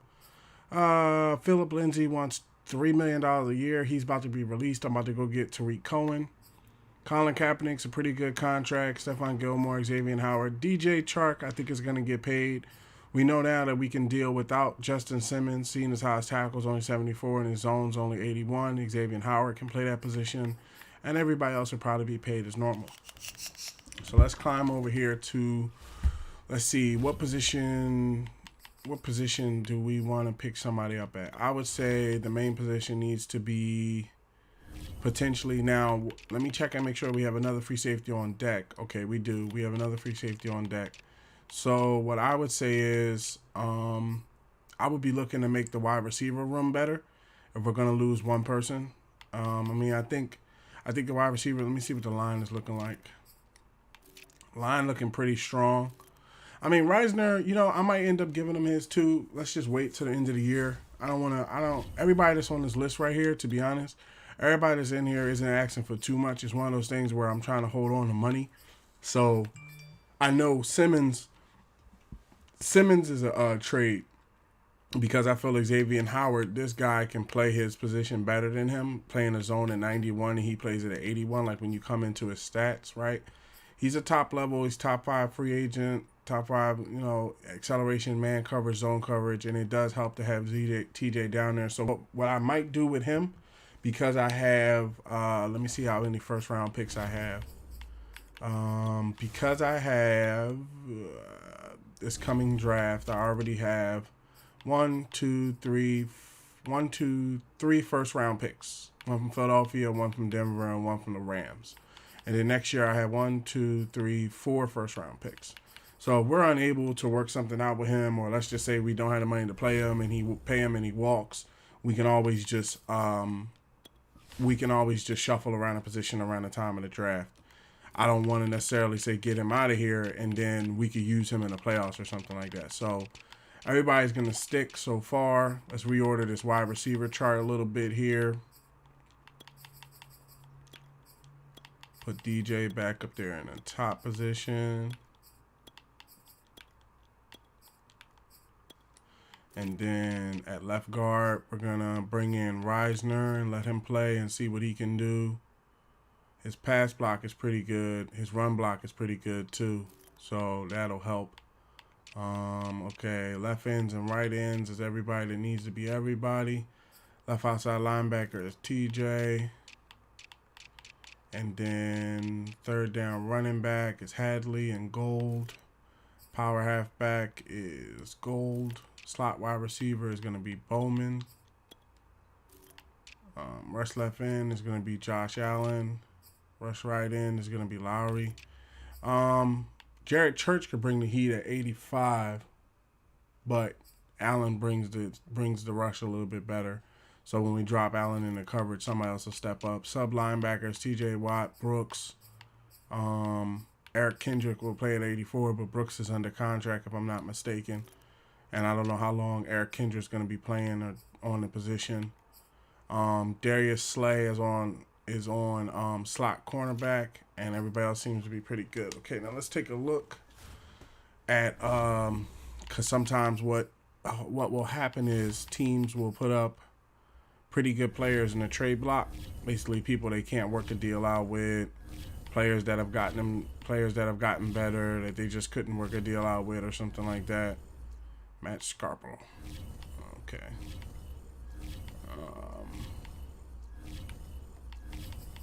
Nobody I know in the left end room. See, I can just go by the top. If the top person is like a 73, that means everybody below him is below him. Yeah, see, free safeties and strong safeties is kind of a hard thing to come by nowadays. Like when you go to, that's another reason why I'm thinking about paying Simmons as well, because when you come over here to, just to show before we jump into the next game, when you come over to free safeties, right, and you go to the NFL, he's like right there. It's like 1, 2, 3, him, 4, right? And everybody else is like 27. The Steelers aren't going to trade you Minkah Fitzpatrick. He might be tradable, maybe. He plays for the Titans. He plays for the Buccaneers. You know, they're probably like the best person on the team. So now let me see. Is there any rookies out there? Because if there's like an X Factor rookie, let me see. Hidden. Okay. Hidden free safety rookie. His zone coverage is very bad. But he also, his zone coverage is pretty, his zone coverage is down a good amount. His tackle is up there, but his man coverage and his zone coverage is very bad. So he's a run support free safety. Like you drop him in coverage. I have nobody that I'm not looking to work a deal out with that I would trade him for. So, yeah, like what I was saying was basically he's a top flight quarterback. I mean, top flight free safety. He's been in the league 8 years. He's number 4 on the list. So, you know, he's kind of earned that. And then it's similar to the same thing with the wide receiver position when it comes to DJ. You see how DJ's a 97, right? So you come over to wide receivers and it's, where is he? It's basically 1, 2, 3, 4, 5, 6, 7, 8, 9, 10, 11, 12, 13, 14, 15, 16, 17, 18 people. And then, so he's basically a top 20 wide receiver, right? X factored out, you know, and then right below him, you know, you got Juju Smith-Schuster, other people like that. I wouldn't mind picking up Schuster. I wouldn't mind picking up Juju, but let's see. You know what? That's a good point. What's his contract look like? Because Juju's a very good wide receiver. He's under a 2-year. If he wasn't under a 2-year, I would make a play for him. If he wasn't under a 2-year, but then with him being under a 2-year, he's gonna look to get re-signed next year. And then we have some of the best wide receivers in the league. That's another thing too. I kind of want to keep the room we have together going. Okay, players ready to negotiate. Who's the players ready to negotiate? So Reisner's ready to negotiate, and Matthew Ioannidis is ready to negotiate. Okay, so Matthew wants 8. Let me get Philip Lindsay out of here because he wants $3 million a year. That's not going to work for us, especially when you have injury problems. Like, I was debating between him and Tariq Cohen, and now I'm going to go with Tariq Cohen. 1 second, I got to take this hoodie off. 1 second.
All right, I'm back.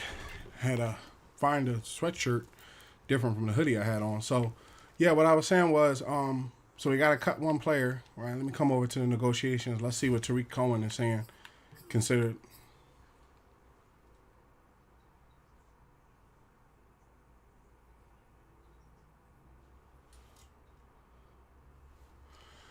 Oh, Tariq Cohen wants $5 million for 2 years. So he wants $3 million for a year. Tariq Cohen wants $5 million for 2 years. So he wants 2 years, $3.6 million. Let's go with Lindsay. I like Lindsay better. Anyway, we'll go with Lindsay. Now that we understand how much it's going to cost per person and stuff. Okay, so what I was saying was, if I dipped out just now, what I was saying was, okay, so Matthew Ioannidis, okay, so who's the players that don't want to negotiate till after the trade deadline? So these 2. Well, no, just these 3. These 3 want to wait till after the trade deadline. $8 million isn't a lot.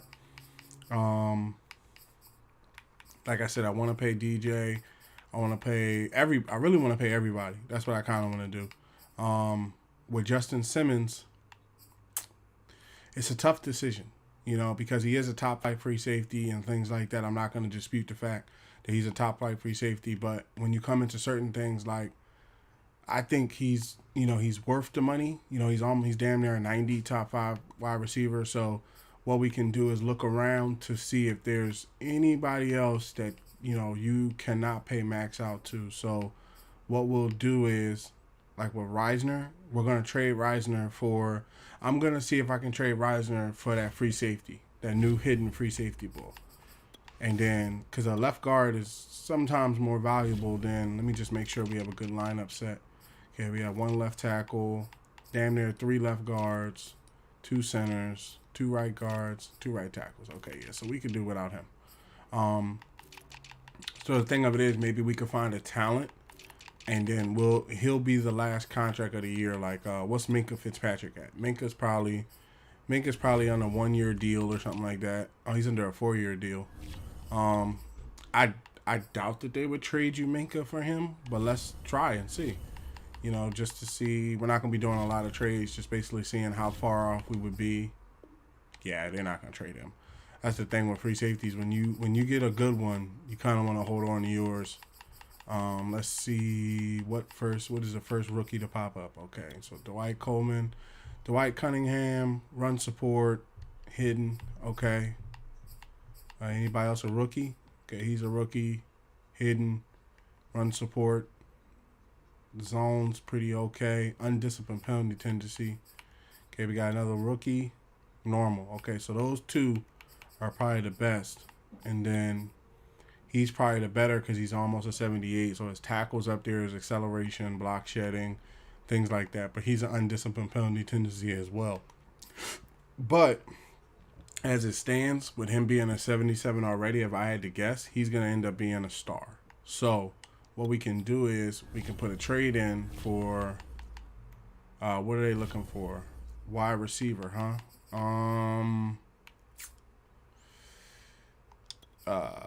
Most all my wide receivers, I spent a good amount of time putting my wide receiver core together, so I don't want to necessarily trade anybody from that. Linebacker position, I could get you Michael Kendricks for him. We almost there.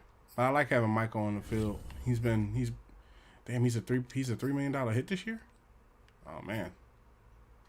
But he might work. He's one of our backup linemen and stuff like that. Damn, Martin then got above Darius Slay. Man, boys out here working. What about Jimmy Ward? Because I was trying to basically make the trade while holding on to Reisner. Let me see. What picks do I have? What about a 4th round pick? I'm not giving you a 1st round pick for this guy. So let's see at left guard, because Tomlinson and who is that? Massey? Yeah, Favors is an 82, so he can play his position. If it came down to it, he could play his position if he had to. So to have a young free safety behind him and not pay somebody, yep. Oh, they don't want to let him go. So it looks like Reisner stays on the team, at least for now, until something pops up. So, and then plus this is his game to see if he can, how he's going to play things. And then,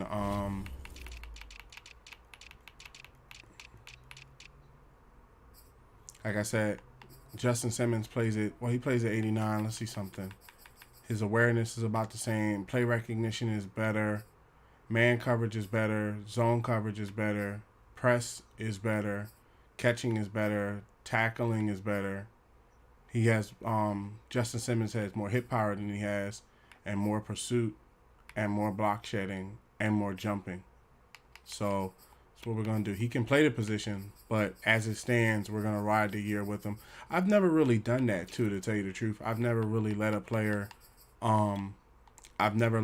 just play out his contract, and then if we can't work anything out with him, just let him walk. I've always just, tried to get something for him, just because I don't believe in letting players just, stroll out the door and without trying to get, some type of repercussion for him and stuff like that. So Matthew Ioannidis, we're going to hold his contract because this is what we're going to do. Right now we're in like week 2 or 3. I don't know how many games I'm going to play, but I'm going to keep playing. This next week is when Xavier Howard and these 2 dudes come due. So I want to see what the money's left after I pay them a 2-year contract. Because a 2-year contract, if I'm not mistaken, If they're in a 1-year contract now, a 2-year would mean they get next year and a year after that, if I'm not mistaken. That's how it should go. So what we're going to do is I'm going to pay these two dudes, and then, that'll, after this week, we'll at least have a better understanding. And then the priorities are the X Factor players. The superstars and the X Factors are the priorities. Devontae Smith as well. But I'm going to hold off on paying other people their money. Like, if it came down to it, like Penny Sewell, he's like, basically Justin Simmons will be the last person to get paid, like, before the season's over type of thing. So we're already in week 3. So let's jump to next week. See if there's any, what was the weekly awards? Okay, so I got the weekly award for quarterback. Joe Burrow was an AFC. D. Beckham was 4 sacks. Okay. D. Bunkner had 2 sacks, 9 total losses. 9 tackles for a loss. Okay, he was everywhere. Okay, advance the week. On to week 3.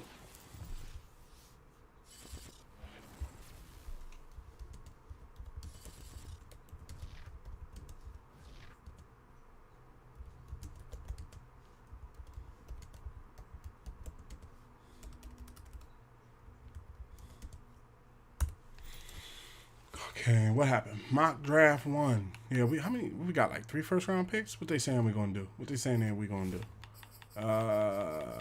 They're saying we're gonna take a cornerback. Okay, I can see that. Another cornerback. I don't know about that. I don't know if I'm that desperate on cornerbacks, but if Darius Slay and Stephon Gilmore retire, maybe. Left outside linebacker, I could possibly see that.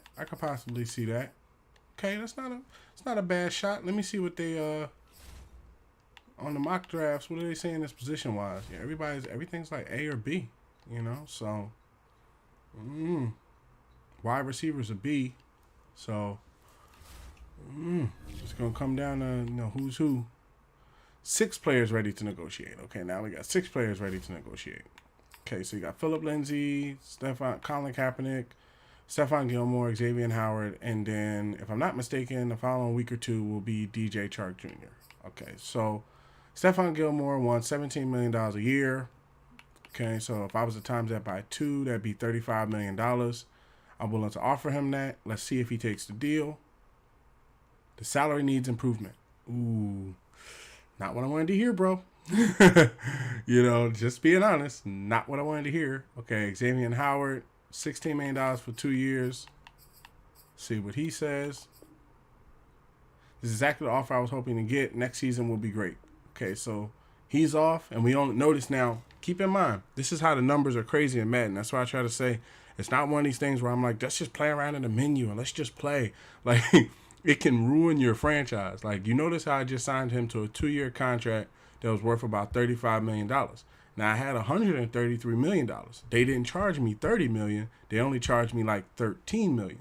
That's what I'm saying. Before you trade away your players, wait and see how much the money actually comes out before you trade them away. Like, I could have traded Xavier Howard. Same thing with Stephon Gilmore. He probably only want like $5 million more, and he's really good. Like, when you come into his, I know he's gotten burned a little bit in real life, but when you bring them together, look at them stats. 97 zone coverage, 90 man coverage, top 3 wide receiver, press is 98. Man turns into a 99 come playoff time. Like, nah. Now, these are good running dudes too. Like, I know Matthew Ioannidis, he's a good defensive tackle, but I want to hold him off for a while. Reisner as well. Phillip Lindsay, he might get signed back. I don't know, I might go after a rookie or something. Justin Simmons is going to be the one that waits till the end of the year. Penny Sewell will get signed. DJ Chark is next. That's what I want to see, how much Chark's contract takes off of the money, But so far, Xavier Howard's re-signed and Stephon Gilmore's next. Now, the media has probably heard about this, if I'm not mistaken. Yup. Answer media question. So the media has picked onto this, probably. Stephon Gilmore is in the final year of his contract and to turn down your contract offer to this point. So how far apart do you think both sides are right now? I can't say he's going to be definitely a part of his team. I like to say, I like to think we're not too far apart. So while we haven't found common ground yet, we'll continue to negotiate and get there. Yep. Let's do that. Because I don't want to say, he's definitely going to be a part of the team, and then I don't know what's going to happen. You know, this dude, it may not work. I don't control what he wants to do. Xavier Howard, he's on the team. I could definitely, that's when you could sneakily say, yeah, you know, I'm going to do whatever I got to do to keep him on the team. But basically, he's already on the team. Okay, so everything is straight team-wise. Okay, Seattle Seahawks is up next. San Diego versus Seattle. Damn, what did they lose? Russell Wilson? Jesus, they like a 78 now. Upgrade players. Y'all know the routine. Josh Allen gets an upgrade. Let's put this on speed rusher. Let them do what they do. You know, if you're a speed rusher, be a speed rusher. I'm not even gonna force you to get on strength or nothing like that. Matthew Wilson, deep threat. Everybody's training for deep threat. That way we can stretch the offense. You know, don't worry, your job is secure. Saltares, you get an upgrade, huh? Let's put this on strong arm.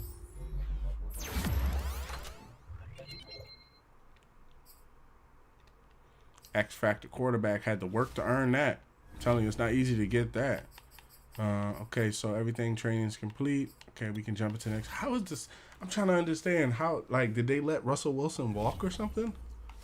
They can't. There's no way they have Russell Wilson in their 78. To tell you the truth, oh no, they got Wilson. I just looked over. They got Wilson. And they got Bobby Wagner as well. I don't know. Maybe just they lost some people or something. Okay. So I have Saltares, superstar X Factor cornerback. Myself, Saltares, superstar X Factor cornerback. Devin Hadley, superstar X Factor halfback.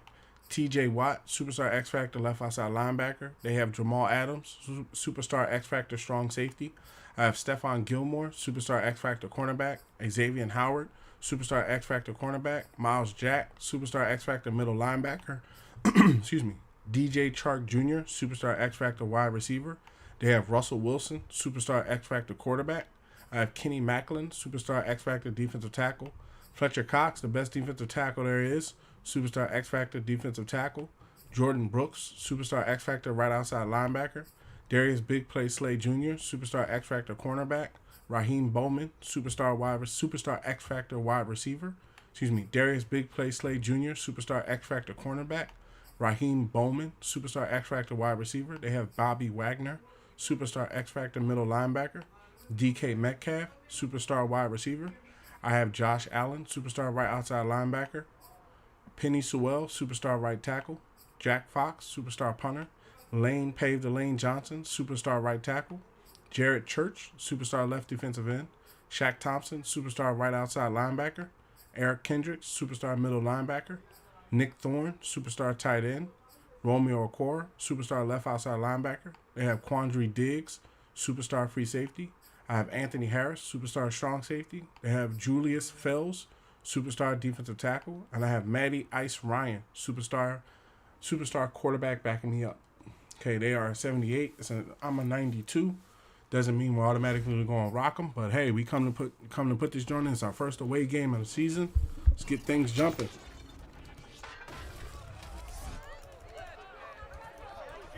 It's Madden NFL 22, and the question is, are you ready for some football? It's the reigning Super Bowl champs and the Hawks coming up next.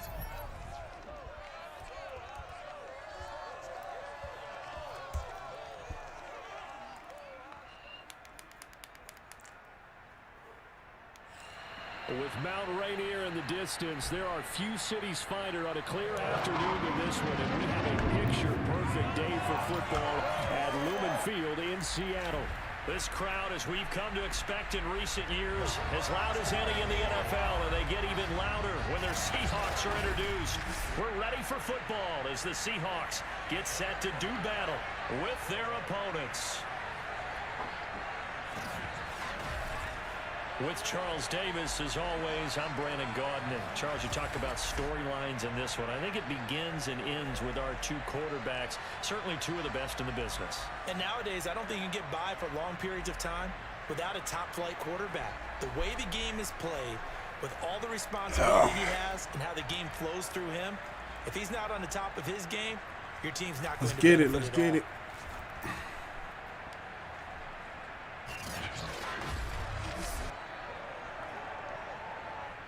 Pete Carroll retired, I think.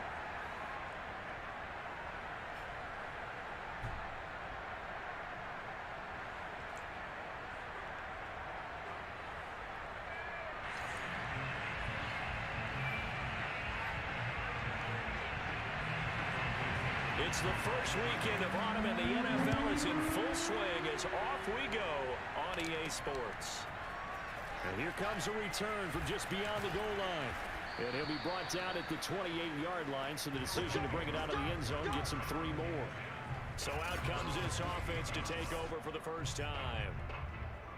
And they will be led out by their 6'4 quarterback. And what a start to the season he's had. 10 touchdowns through the first 2 weeks. Now, we won't start playing the game of what kind of pace is he on, because it is a long year. But at the very least, he's got to be the front runner for NFL Offensive Player of the Month for September. That line's right up with Adams. I don't know if I'm going to throw that one out there. Here's a play fake as they set up to throw. He'll buy some time right. He'll get 8 on the scramble there. It'll be second and a couple. Now, that was not a bad scramble there on first down. He didn't force it, nor did he throw it away. He was able to take off, and now he made it a very manageable second and short.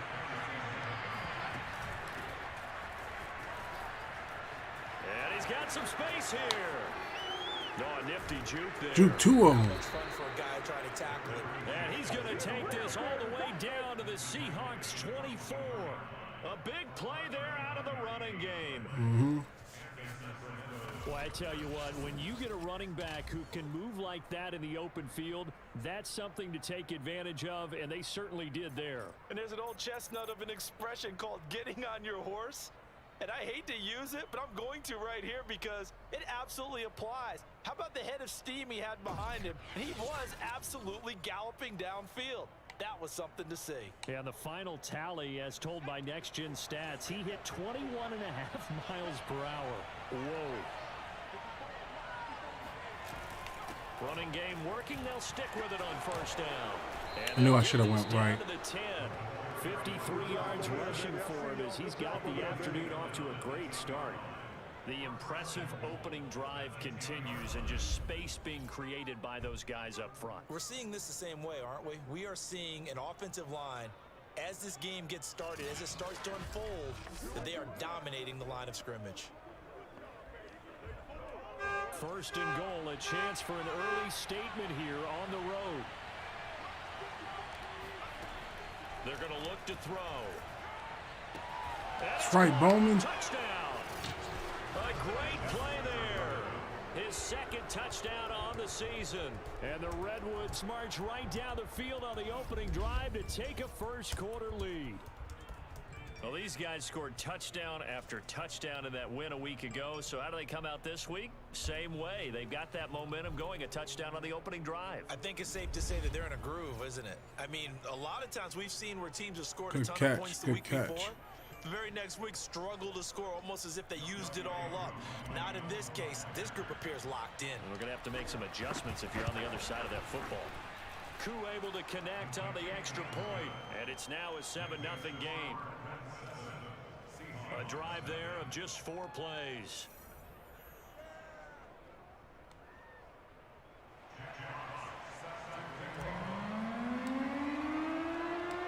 Out is the kickoff unit as they run up and send this one away. From a couple yards deep. And all deep in his own territory. He coughs up the football. Damn it, I ran right past it. I ran right past it. Leads out the Seattle Seahawks offense. The veteran Wilson, a third. I put the hit on him and I ran right past the ball. And he's had good success here already this season throwing the football. 6 touchdown passes in his 2 games. He's really got this offense playing with a lot of confidence, trying to establish themselves early as a Super Bowl contender. Wilson and the Seahawks take over now, 1st and 10 at their own 12-yard line. This is the Oklahoma State alum, Chris Carson. The numbers on the ground for Carson last week, 22 carries, 69 yards. They look like a team that really emphasized the running game in the offseason. They were going to build around it, didn't doesn't matter if they're going to run gap scheme, power scheme, whatever. They've got a runner who finds yardage if you give him just a little bit of space. The first down run got 5. Here's 2nd and 5. Here's Wilson. It's caught. Block it. So 5 yards here, 5 on the play. And they'll be faced with a 3rd and inches. We'll see what kind of mindset they have here offensively after giving up the touchdown on the opening drive. And based on our time with them, prior to this game, I feel like they've got a good mindset going in. In fact, the discussion that we have with the coaching staff, we may give up some points in this game, so our offense has to be ready each and every time to either equal or try and get us ahead and try and keep us ahead. This is their chance to respond to that first touchdown given up. They'll throw on first down with Wilson. Oh, my God. It's into the hands of his tight end, Will Dissler. He'll be out of bounds just shy of the 40. Let's rearrange it, make sure that Justin's in because we might need Xavier. That's what I was talking about needing Xavier Howard to play cornerback. Did I put him back? Yeah, he's back already. Good job there of getting Russell's kind of hard to get to. Like when you get to him, he'll run away. It ain't over yet, though. I really like how they were in sync on that one. He spotted the open gap in the zone. I didn't get him. Macklin got him. Okay. And they get a first down. Just a yard on the pickup there, and it'll bring up a 2nd and 9.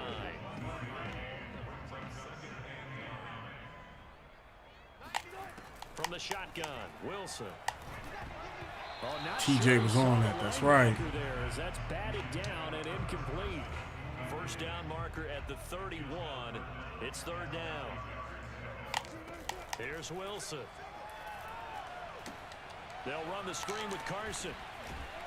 Got him down. Down at about the 37, well short of the first. Good tackle.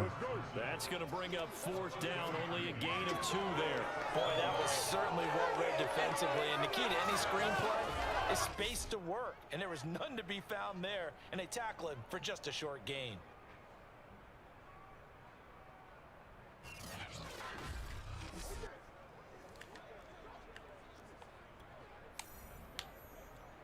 So out now is the Seattle field goal team.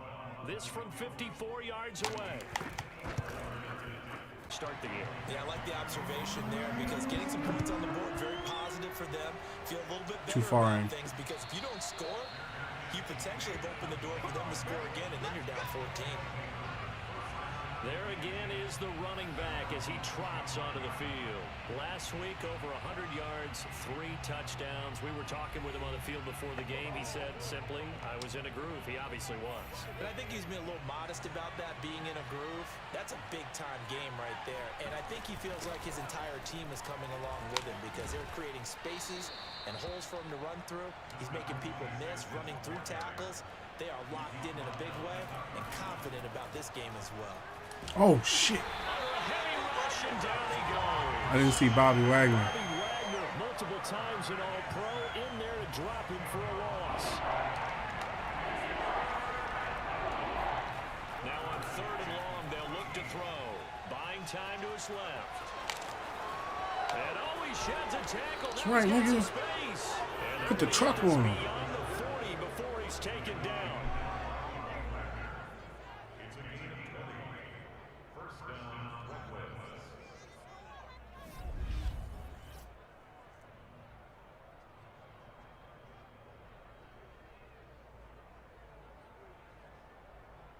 Couldn't truck through Bobby Wagner. Truck through that guy. Who was that? Some dude. After 7-3 the score on EA Sports. Seattle can fight. Sacramento with the football here as we get set to begin quarter 2. As they've got it with a 1st and 10. They'll look to throw. Eluding the pressure right. And connecting here with DJ Shark. And they'll get this well past midfield before being stopped just before the 35. And they're able to get this one past the 30 down to the 25.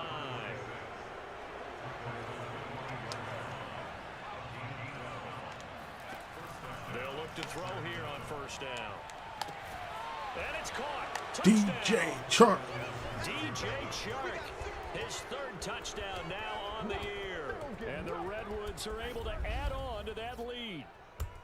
And they use that height on the outside to get the score. We've seen the evolution of the wide receivers. They've gotten taller Yep. and taller. But DJ earning this. He said, what? You don't want to sign me to my contract. Always good to have wide receivers with height. Always good to have wide receivers with ability. Coup for the extra point. We got one of the best wide receiver cores in the NFL. That's why I'm trying to keep us together. And this one's right through to make it a 14-3 ball game. So the drive there took 6 plays.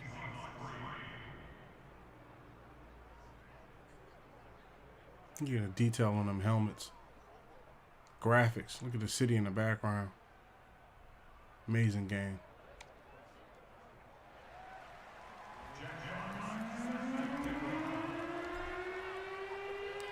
Set now to kick this one away, and off it goes. And not willing to risk another fumble. He'll sit on this one. It's a touchback. Seattle's offense coming back onto the field, ready for their second drive. And fortunate to get points on the board last time. They had to hit a really long field goal to do so. The kickers in today's game are so good and so skilled and hit from distances that we almost start to take them for granted.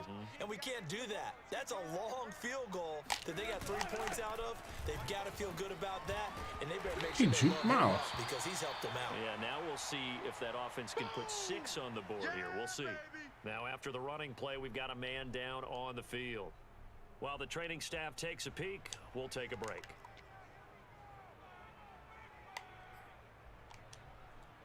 Working with a 2nd and 3. Out of the gun, here's Wilson.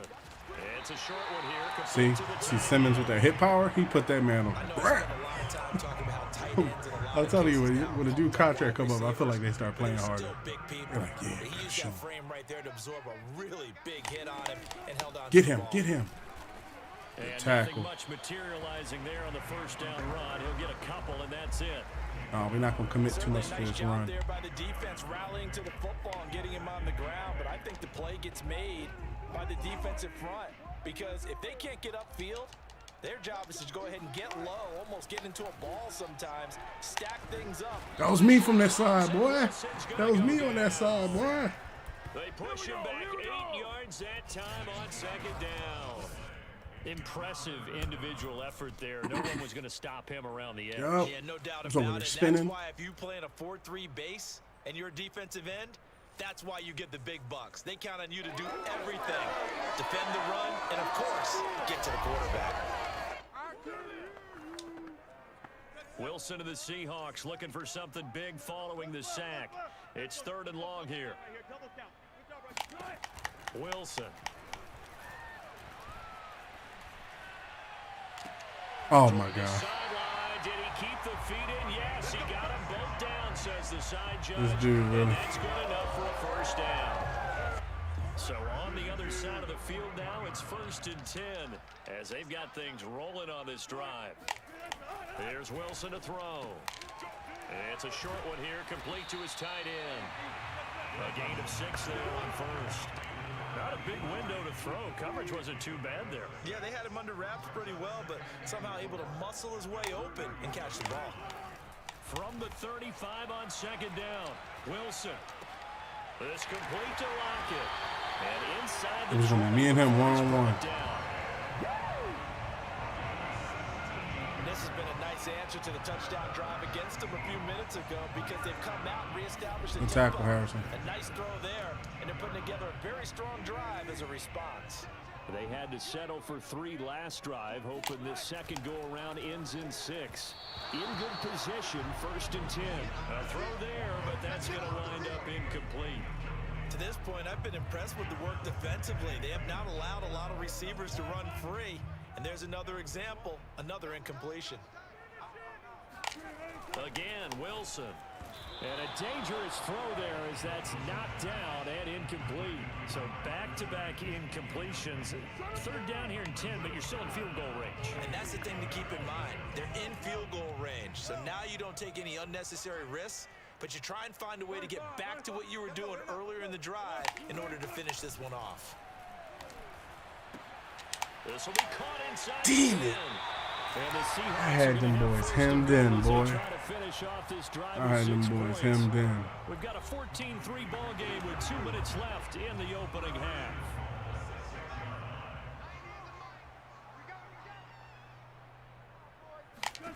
Now it's Wilson.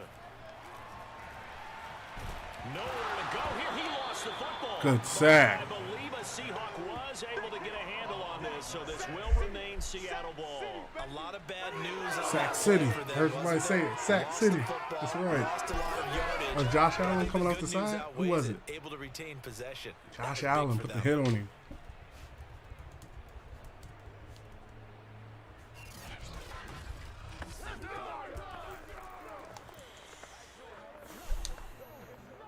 Very fortunate to get another shot. Here's 2nd and goal. Throwing again here, Wilson. Oh, he's got a man wide He getting that. open, complete. Touchdown, Seahawks. Oh, man, I dove for him and he juked me. Great effort there. His first touchdown here of the new campaign. And the Seahawks able to make this a close game again. Well, we know someone just He should have been on the ground. touchdown passing total, but all he did Watch was get this. the ball out quickly to his tight end and let him take care of business Ducked the rest right of around the time when I went to go. I was going to take his head off, and he ducked, and I flew over him. Oh, man. It's a game out here with Seattle. That's what I'm saying. Just because your rating is lower doesn't mean, like, oh, you're just going to steamroll them or something. And he's got it. That cuts the lead. It's now 14-10. That's right, boys. We got a war out here today. In the books as a 12-play drive. And it all culminates with a Seattle score. The kickoff team on the field now as they will send this one away. Taking it about the 1. And he'll go down as this drive will start at the 25-yard line. Here's Sacramento's offense once more. And with still more than a minute to go in the half, time to try to mount a drive. And I would think that they would have to. This is today's NFL. You got to push it whenever you get an opportunity. Go upfield on him. Have enough points with the high-powered offenses that you face. Go upfield on him. We'll tell you. That's right. DJ Chark with his 2nd touchdown of the game, 4th of the year. And the Redwoods are able to strike quickly here as they are in for 6. Well, we know that he can beat you in a number of ways. He can catch Right, it that short, speed. he Look can at take him. it long, or Look he at can do that. what we just saw right there, catch it. Yeah, he and earned run that. with the He football. getting signed. Plenty to praise on the play, but That's it's elite also right a bit of there. a Him and breakdown Devontae Smith out there is defensively elite. because He you just gotta be outran on that him when he makes cornerback. the catch. Let me Otherwise- see. I think he actually outran Jamal Adams too, because that looked like Jamal Adams that got on him towards the end. Let me see. Is that Adams out there? Nope, that's Diggs. And looks like Ingram, Melvin Ingram. Yeah, there was no chance he was catching him. Yeah. The ability to really make you pay, and he does right there, picking up excellent real estate That's right, boys. after the catch. We can get in a gunfight. We can go back toe-to-toe. Let's do this. Extra point by Koo, up and good. And that makes it a 21-10 game. One of the Offense did our shortest job. drives you'll ever see. One play, 75 yards, 6 points.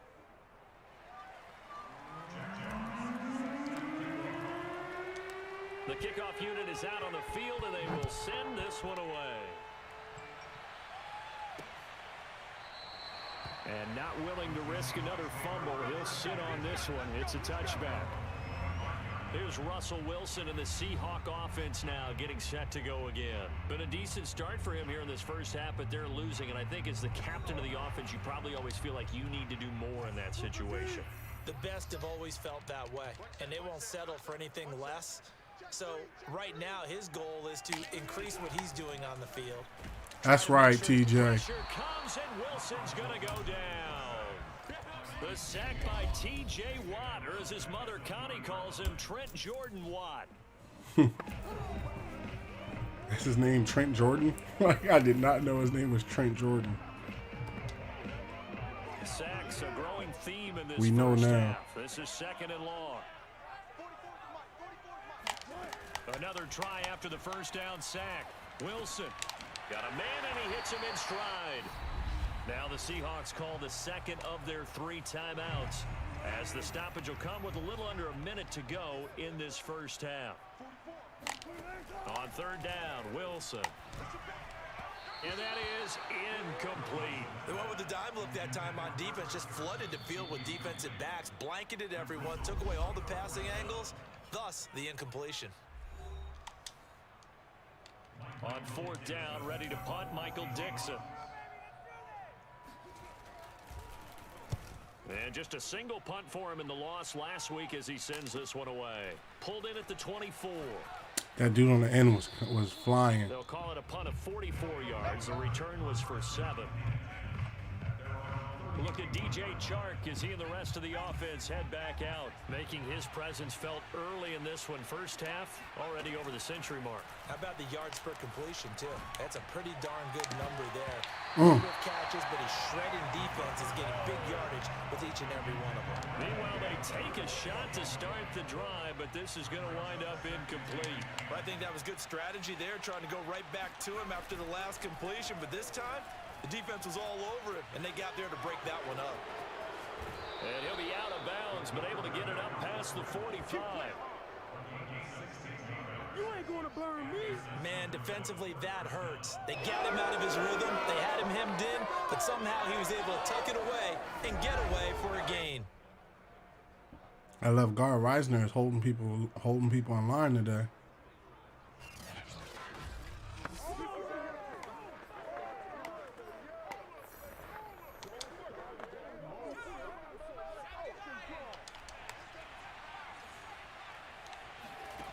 On 1st down, he'll drop to throw.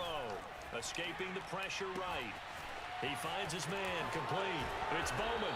He'll get this one down near the 20-yard line. Just shy of the 20. Bowman ain't playing coming off that slot. Now another timeout called for by the offense, as they'll stop the clock with 24 seconds to go in this first half. They'll look to throw now on 1st down. Forced out to his left. Oh, threw it too early. With a clock showing 18 seconds now to go. 2nd and 10.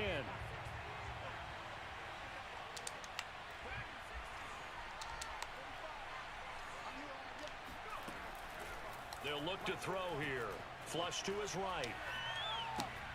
This is caught. And he doesn't quite make it, taking it within an eyelash. Dropped at the 1. Now a timeout. 7 seconds left in the first half. We just gonna push forward. We just gonna get a running back. His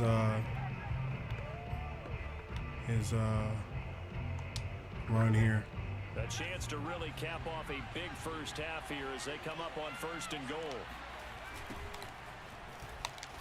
Ooh, And he'll actually lose a little bit. Wagner was not playing. He saw that one. So we have reached Bobby was like, no. 11-point contest.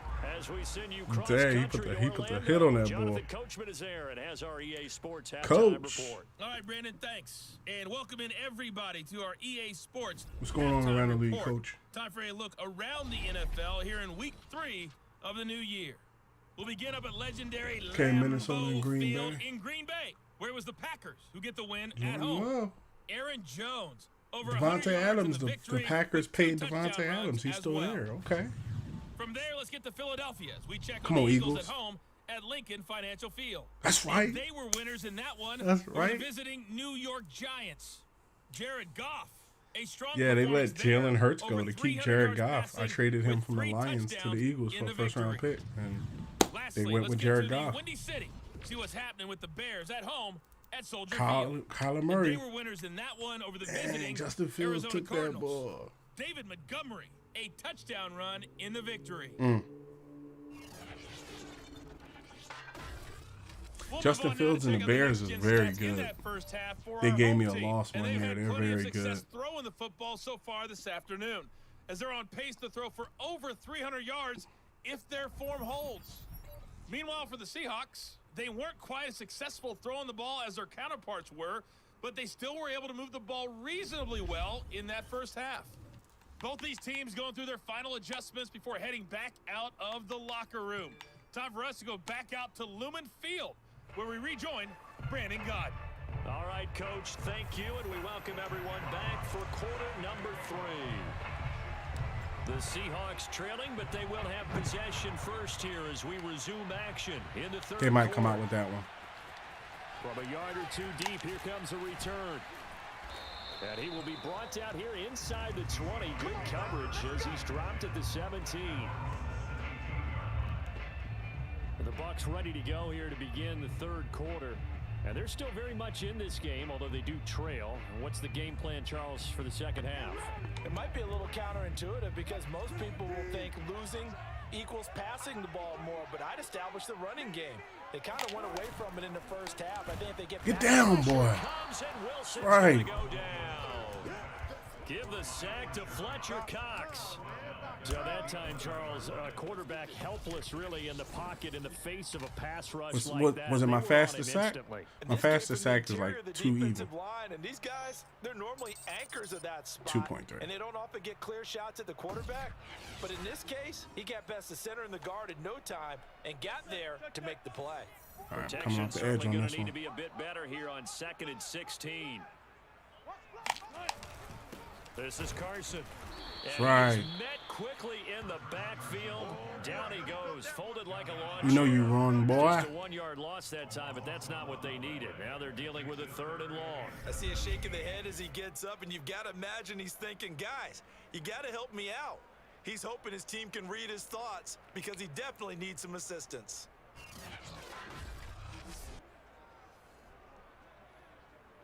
Cover 3. This offense in desperate need of a conversion as they come up on 3rd down. Now Wilson.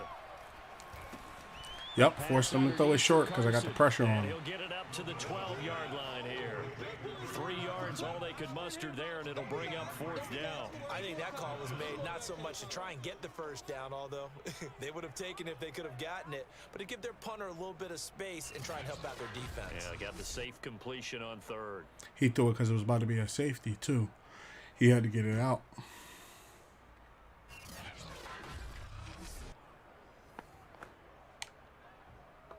Now here's Michael Dixon, standing about a yard deep in his own end zone.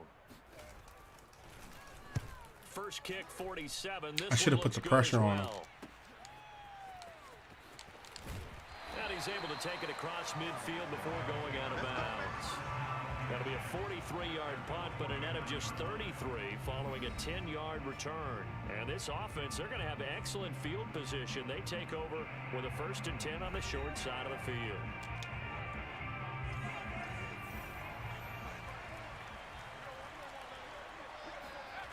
Now a play fake here on 1st down. Sliding out of the pocket. And he is tackled inside. That was an the ill-advised 40, throw not quite to the 35. because I was going to the ground. And now we get into the psychology of the whole thing because a lot of teams with a 2-score lead in the 3rd quarter, they almost That's become Devontae's, defensive with their like, offense, just specialty playing not right to there. lose. I think with this team, you got to figure at this point, this is a great spot for them to go into attack mode, really try to put the hammer down and finish this one off.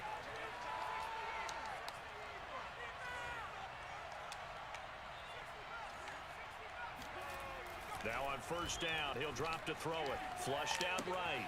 And Sharp calls it in. Ooh. And finally down he goes as they work it inside the 10 to the 7. Now a chance to make that big play really hurt. It's 1st and goal just outside the 5. And he'll take it That's in right. the end zone for a touchdown. A great play there. His 4th touchdown on the year. And the Redwoods add 6 to their lead. And that's a drive that makes everyone happy on that bench. Fast pace, up tempo, catch him not ready, throw him into the end zone with a run. Works sometimes. For the rest of the game, so they didn't just help themselves offensively. Yeah, for they real. helped their defense out as well. Help the defense out, of course. They don't have to play. You know, they can play back, play to get long passes, stuff like that. Because these dudes can ball. It ain't over yet. Only spanning 3 plays, and in the end, it's capped off by a 7-yard run.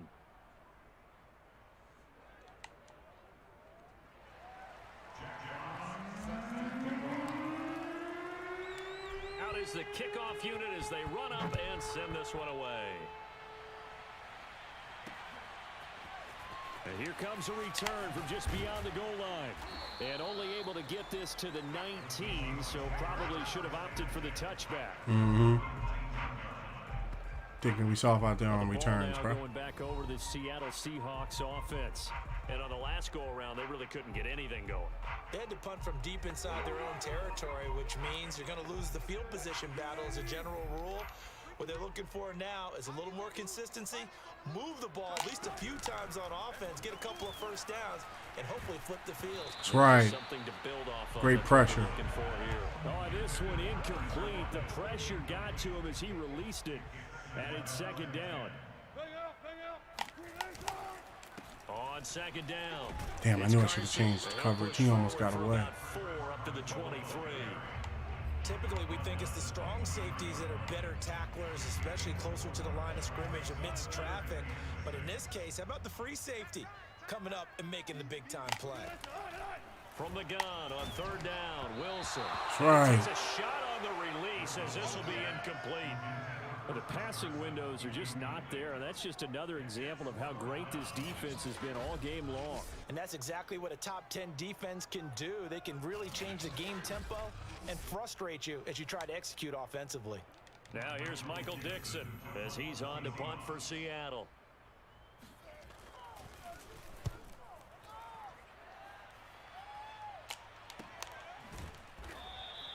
A 41-yard punt there with no return. Here's Sacramento's offense once more. And for them, a touchdown their last go-around. Obviously, they'll be hoping to do that again. And when you start plotting for this drive, when you start thinking to yourself, okay, what are we going to do? You don't go away from what you did before because that worked, but you have to be prepared for wrinkles and counters because you know they'll make some adjustments. And he'll avoid the tackle there with a slide. And they're going to speed things up here. They go play action here on first down. Rolling to his right. And he's able to take it across midfield before going out of bounds. They'll get 8 on the scramble there. It'll be second and a couple.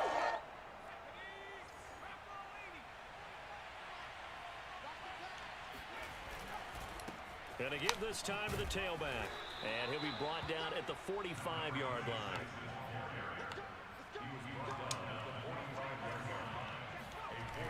Now they'll switch it up here and look to throw. Eluding the pressure. Whoa. And this one is incomplete. That was some pass interference. Trying to get the completion downfield, but the way this game has gone, with a few of the runs he's made along the way, he should have kept the ball and taken it with his feet downfield. That's the big play that shreds the defense. Instead, he thought to himself, I'm a quarterback. Oh, that's Bobby Wagner. I was wondering who that was. With that incompletion. Now, meanwhile, here's a second down throw that's knocked away and incomplete. On third down, he'll drop to throw. Being chased out left. And past the 35, he'll be dropped a yard or two shy of the 30. Under a minute to go in this third quarter as they come up first and 10. He'll drop to throw. Escaping the pressure right. And he is out of bounds inside the 30. The improv on the scramble there gets him 6, and it'll be second down.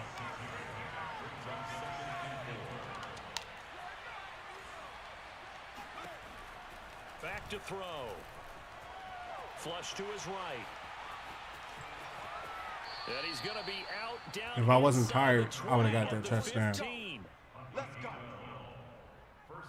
He's starting to fall into the category of not fair, because when he's on target throwing the ball, he's dangerous. But when you add in his ability to make plays with his feet, almost impossible. Yeah, exactly. They've had trouble stopping him in the secondary. This time they've got the great coverage. Oh, he can run too. And he ran right through one tackle as he fights forward for a gain of 7. 3 quarters in the books. You are watching the NFL on EA Sports. 2nd down and 3. Back now in Seattle, Washington. As we've got the final quarter upon us, we get ready to start the 4th. And he'll be brought down right on the edge of the goal line at about the 1-yard line. 96 yards rushing now on 8 carries for him so far. They'll try and run for it on 1st and goal.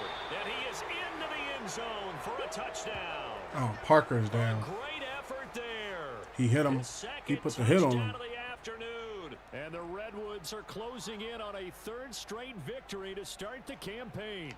Was that Bobby Wagner that put that big tree trunk size hit on him? I bet you it was probably Wagner. Let me see.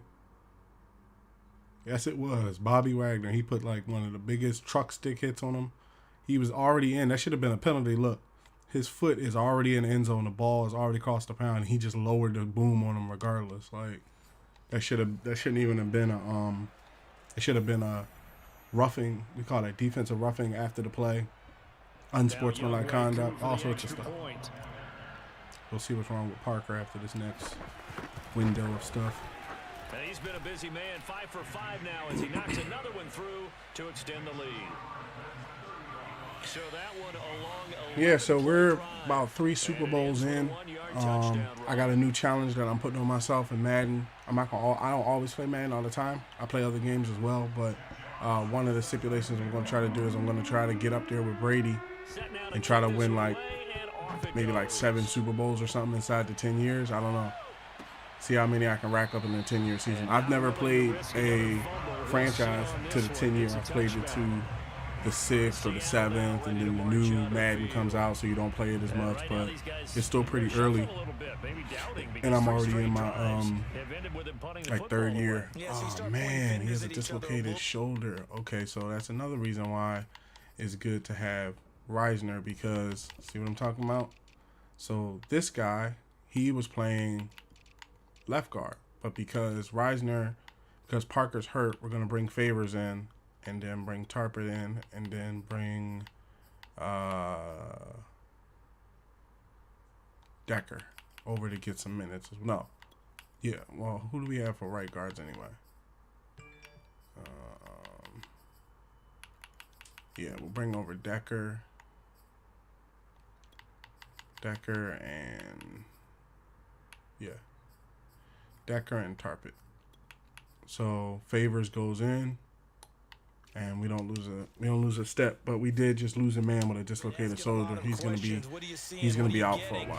Maybe trying to narrow down your playbook a little bit and maybe get simpler rather than more complex in order to try and fashion together a drive. Get him. A pass there over the middle to start things out. And from the 25, they work this to the 29, a gain of 4. Who is playing the slot? Because nothing against him, but I keep seeing Nicole Roby-Coleman. Is he playing the slot? Oh, no, that's Darius Slay, Martin, and Simmons, so.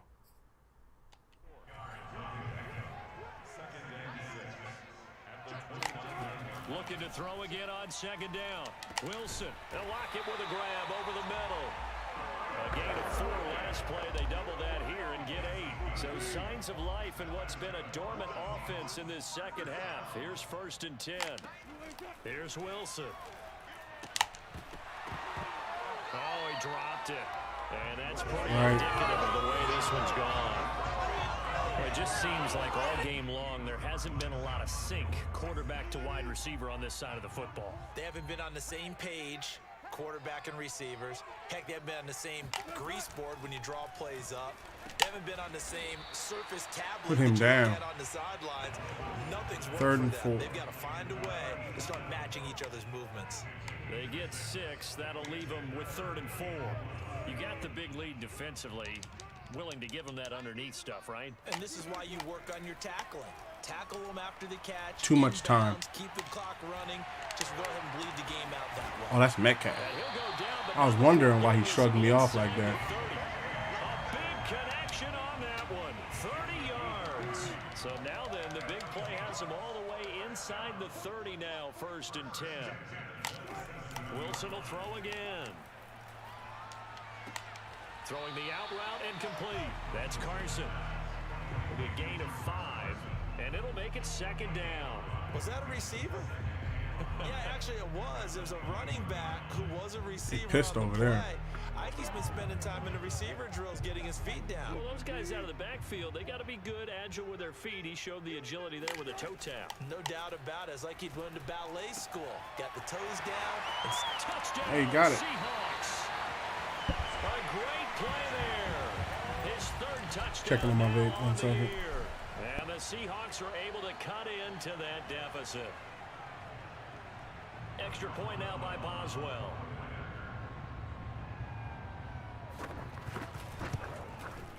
And that'll cut the lead down now to 18. So that drives 7 plays in length. And the Seahawks capping it off with a touchdown. Don't worry about it, Miles. I'll go up there and put another one. Oh, they squibbing. I mean, they onside me. We'll take that. This one won't work out. Hands team able to secure the football. 4th quarter, they felt like they needed the football back. Unfortunately, they couldn't get it. And I know we brought analytics into the game, and someone has said here that the data says that when a team's expecting an onside kick, 80% of the time, the team expecting it, they do actually recover the ball, which is what we saw here. I just wonder if that number is much more of a anecdotal type of a number. Kind of like when the coaches tell us, well, when you score on special teams, 93% of the time you win the game. I'm still waiting to see that number is empirical. They'll try and run some clock here as they keep it on the ground. And he is tackled inside. Jamal Adams put a serious hit on him, and he got right back up. Not totally home free yet, but it's looking good as they come up 1st and 10. And he's going to get this inside the 30. Back-to-back good plays have him on the move on 1st down.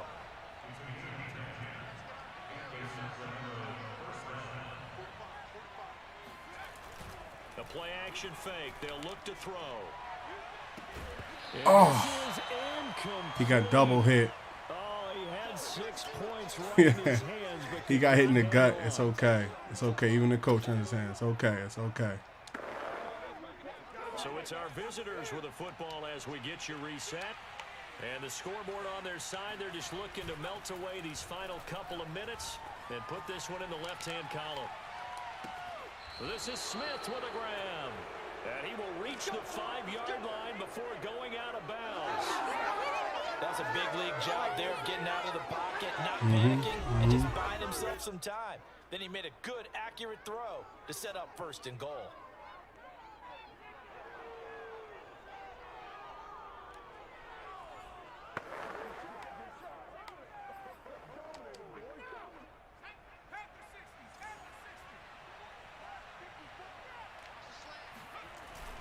They'll try and run Oh, for it on I saw 1st Bobby down. coming up the middle. And the hole closes quickly here. He can fight only to about the 4.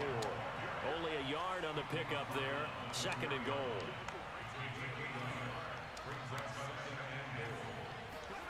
Now it looks like he'll throw here.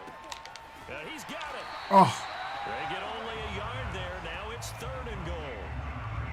I know He was too sometimes far we can back. get fooled when we watch him make catches, as we just saw him do there, because he really looks like a wide receiver the way he goes about his business. Yeah, 230, 240 range. Yeah, not super huge. Maybe not counted on to be that inline point of attack blocker that we used to have in the good old days.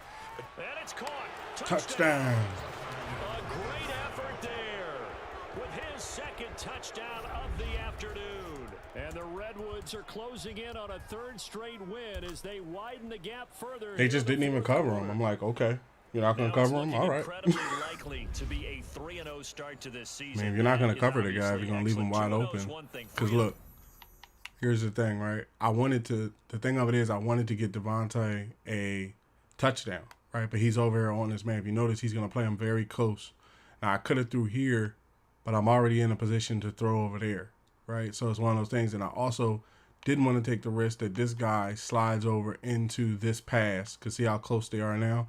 I don't want to take a risk that I throw to Devontae and then basically he slides over or he jumps ahead of it and gets the pass. So I wanted to throw it to his way, but I had to throw it to the open man. That's something that I've been learning over these past couple seasons we've been playing. Don't force it to receivers that aren't open. If they're not open, they're not open. You know, Devontae's game is coming. He'll have some touchdowns. And he don't have to worry about it. His contract's permanent. And they open the lead up now to 25.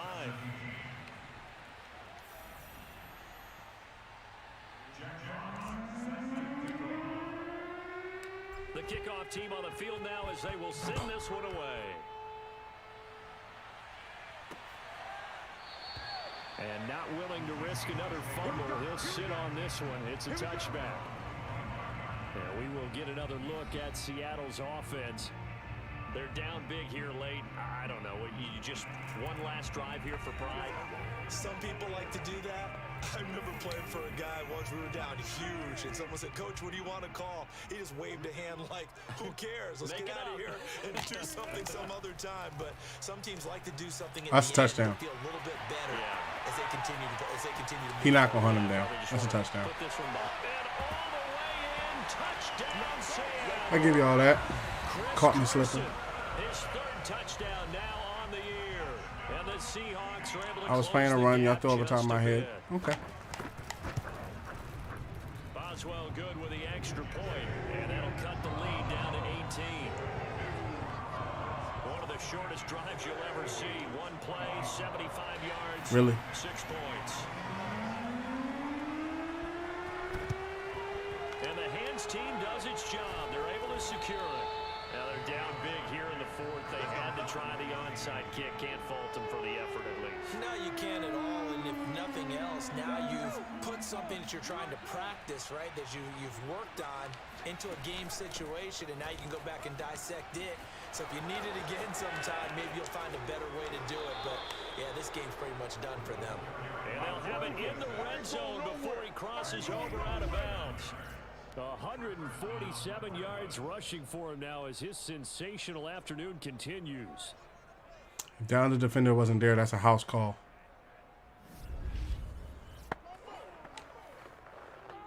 Not totally home free yet, but it's looking good as they come up 1st and 10. They'll try and run some clock here as they keep it on the ground. And he's going to push his way down to about the 12. They're going to hurry back to the line now. On play action, they'll throw. Steps away to his left. And he's able to I ran out because I'm trying to get Devontae a touchdown. Before he's out of bounds. That was an excellent job of recognizing the situation. His first read wasn't there. Heck, his second read wasn't there. But he bought himself a little extra time scrambling out of the pocket, got to the sticks, and picked up the first down. And it's caught. Touchdown. Devontae Smith. His third touchdown now on the year. And the Redwoods are able to stretch out their lead. And to me, that touchdown allows you to start grinning widely on your sideline. I think they I had to get Devontae involved, man. Everybody out here catching touchdowns. Got to get the Slim Reaper involved. Kick, if you will.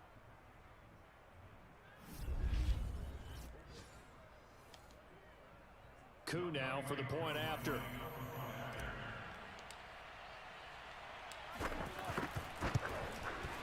And they open the lead up now to 25 points. So that drive, 4 plays.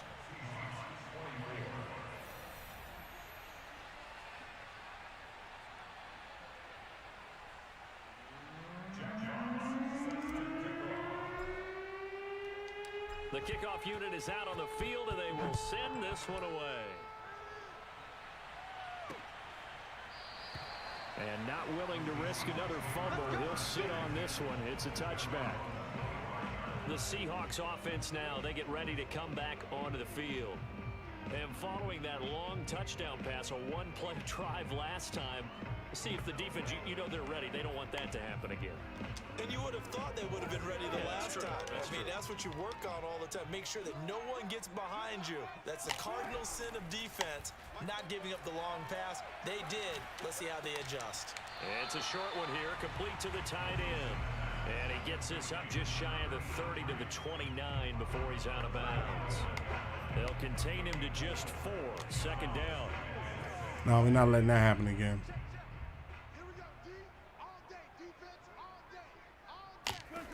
Throwing is Wilson. It's caught. Lockett.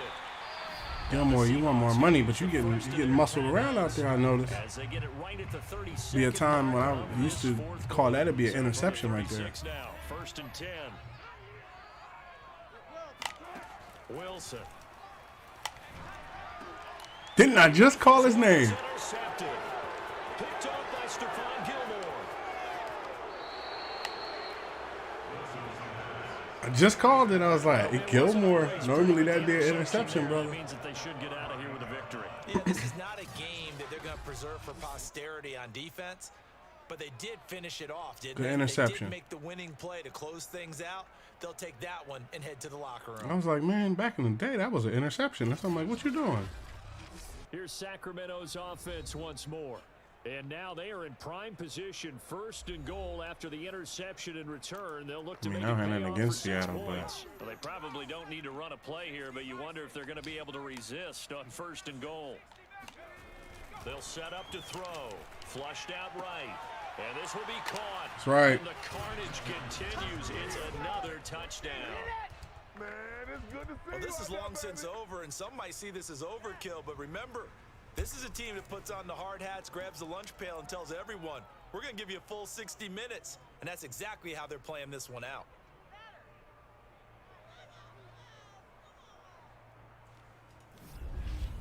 I ain't got nothing against them, nothing against Seattle, but I got to do what I got to do so my players can upgrade. You got to be ready for the playoffs.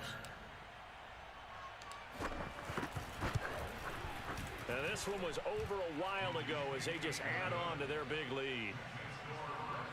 Well, they got the ball in great field position. One play later, boom, end zone. Wagner like, I don't know what's going on out there. I'm holding my man. Everybody else ain't doing their job. They out here onside kicking me and stuff. Out is the kickoff unit as they run up and send this one away. And not willing to risk another fumble. He'll sit on this one. It's a touchback. Coming to the line here to begin their next drive, the Seahawks offense. They have a little bit of time left here, but this one not going to go their way. And this is where, in this situation for me, you just go ahead and run out the clock, shake hands, congratulations, and move on. Because now, you're not going to make up for what's happened during the game in this last sequence. We'll see what they do here in this last sequence. They'll throw on 1st down with Wilson. Returning right back to Lockett. So now with 6 seconds remaining, we get a timeout on the field. They're going to go for it. A good gain on 1st has him set up with 2nd and just a couple of inches now from the 29. One last shot for Wilson. He's going to let it fly. We'll take that. Double team and it's intercepted. Picked off by Stephon. He wanted to throw again. I thought that. Finish to this ball game. That's what I thought was going to happen. Fletcher Cox with the pressure. Gilmore with the NL. But Charles, it's one thing to win. It's another thing to win and put up the amount of points that they did. Boy, were they clicking on offense. They can't help but feel great about themselves, can they? I mean, what a game to put up that number of points, continually feeling like they're moving the ball and things are working and clicking. They think that they can bottle this and carry it with them. And as an offensive coordinator, you just don't think you can do anything wrong. Whatever you call, run, pass, it's all going to work. That's called being in the zone. So for our visitors, it's an ideal start as they move to 3-0 now on the young season. And they'll return home next week to take on the Indianapolis Colts. Colts coming to Meanwhile, town? for the Seahawks, they'll fall to 1-2. And they'll look to regroup next week as they head to L.A. to take on the Rams. They got the Rams up next. It is not easy for them. We did our job. Offense and defense, everybody did what they had to do out there. Really proud of everybody. Great work, great work. Okay, we can move on to next week. That's why seasons be going past fast for me. Like, I just be playing games and just going to the next week. Okay, so we have no breakout messages, 20 player staff points. Some players are ready to negotiate. Okay, let's see where we are. Stephon Gilmore is ready to negotiate, and then next week, Juju will be. Okay, let's see where we stand with Stephon Gilmore. All right, I'm already paying you $35 million, right? This is where I'm already paying you the $35 million. I'm willing to turn this to $5 million, and I'm willing to turn this to $55 million. Okay, let's see what it is now.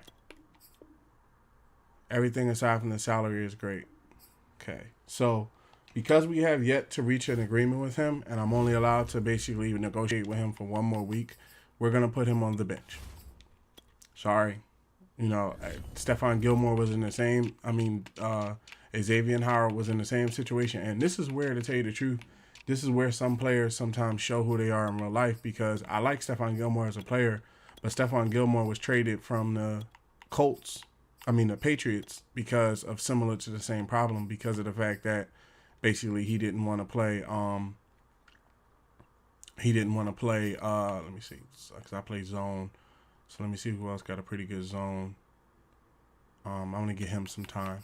So we're gonna take him out, right? And we're just gonna rotate around him. We still got Darius, Xavier Howard, Darius Slay, Martin, Hackett. So maybe what we can do,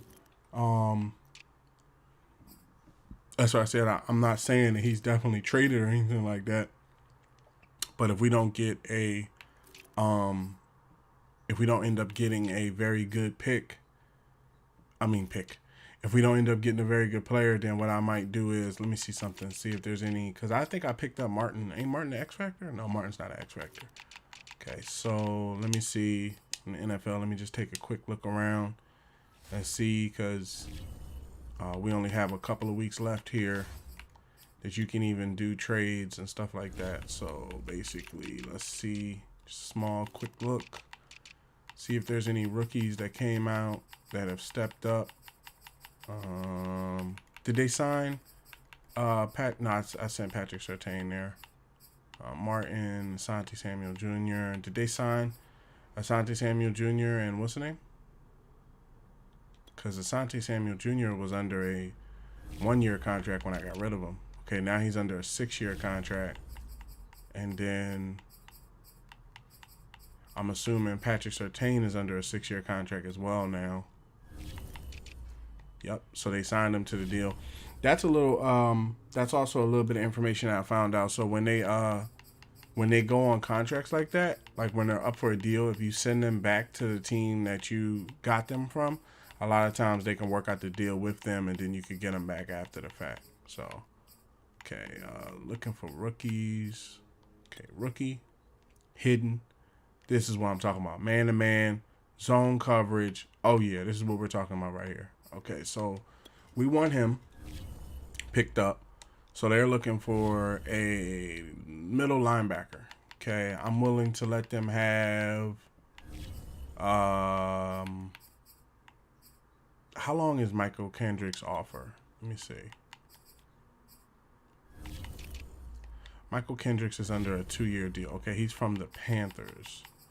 So let's slide over to the Panthers. This shouldn't take too long. Rookie. Let's put the trade in. They're looking for a middle linebacker.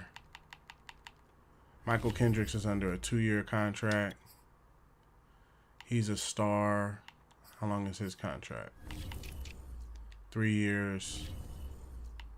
Let me go to the trade window. That way if I back up, it doesn't mess things up. Trade center. Manual trade. Panthers. Cornerbacks prior. So they're looking for some help. Let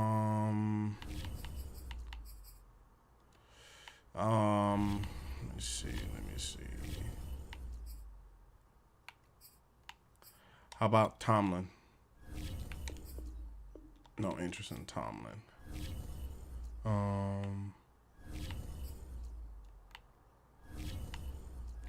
My line has kind of been cultivated pretty nicely. I don't know if I want to come up off anybody from there.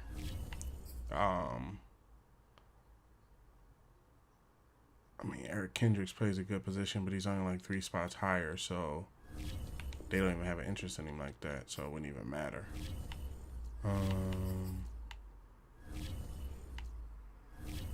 You know, I'd be willing to come up off a first-round pick. I got like 5 of them next year. Let me see. I got 1, 2, 3, 4 first-round picks. So how about a 32nd first-round pick next year?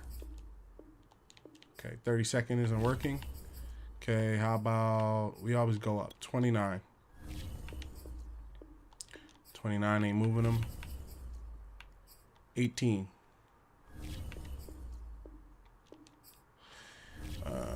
They're looking for a right guard. I'll give you Reisner for him. They know what they got. They know they got potentially an all-star, so they holding on to him. Let's see.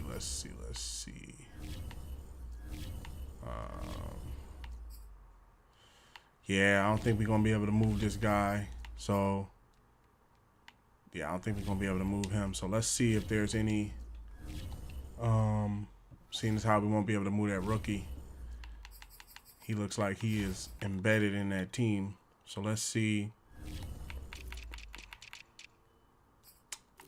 if there's any help. Let's see. Jalen Ramsey, Stephon Gilmore, Xavier Howard, J.C. Jackson. Now, I know J.C. Jackson could play. I've seen him play good ball. Let's see. What's his contract look like? He's under a 2 year, so that means next year he's going to have to get re-signed. Damn, Shaquille Griffin's a cornerback now? Shutdown at that. Wow. He didn't work his way up to being a shutdown cornerback. My God. Well, let's see. I know they're not going to trade me for Patrick Surtain, but let's see if I handed them a 32nd pick from next year. No interest. Okay, what if I handed you a 29th? I'm willing to go as high as 18. Close, but no cigar. And then Reisner was the person that I was thinking about trading. Nope. Okay, so no interest from them. And then there's Sante Samuel Jr., who plays very good. He's starting to get his stuff together. Let me just make sure his contract is straight. Yep, contract is under 6 years. It's basically like 6 years. So let's see if I can get a trade for him. I'm willing to trade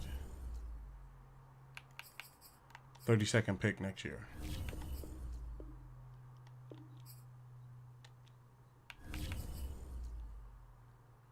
Ninth.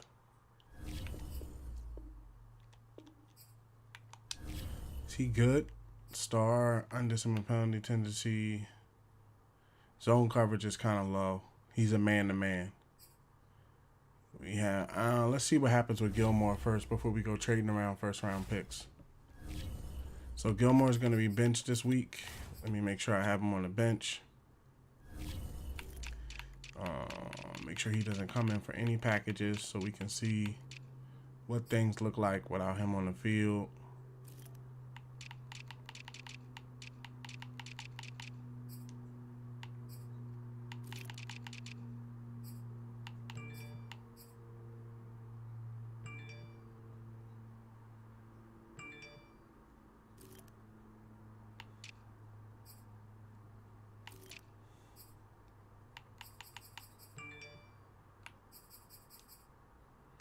All right. So Gilmore is the only one that's not going to be on the field right now, just so we can see. But to tell you the truth, I don't want to necessarily give up on that player. I think that he's going to be next level. Like, I think I'm pretty good at calling players that I think are going to be next level players. And I think that he might be one. Because when you look at his stats, right, he's already at 81 for a rookie. That's very high. Okay, his zone is at 80.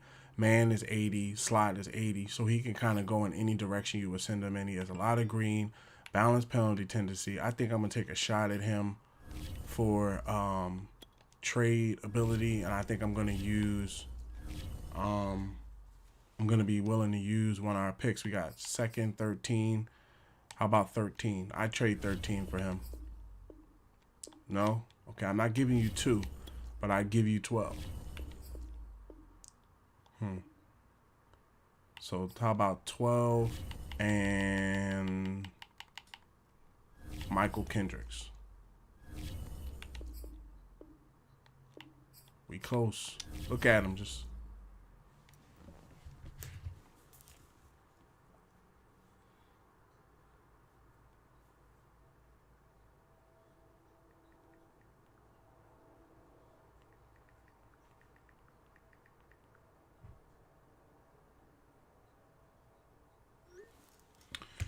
One second.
All right, I'm back.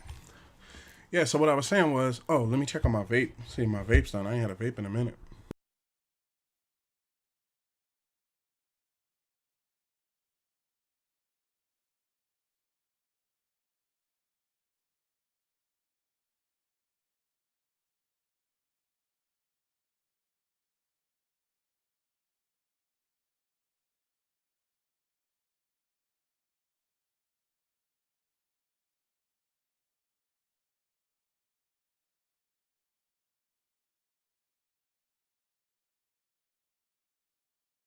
Let me just grab a vape here and then we can get back to it.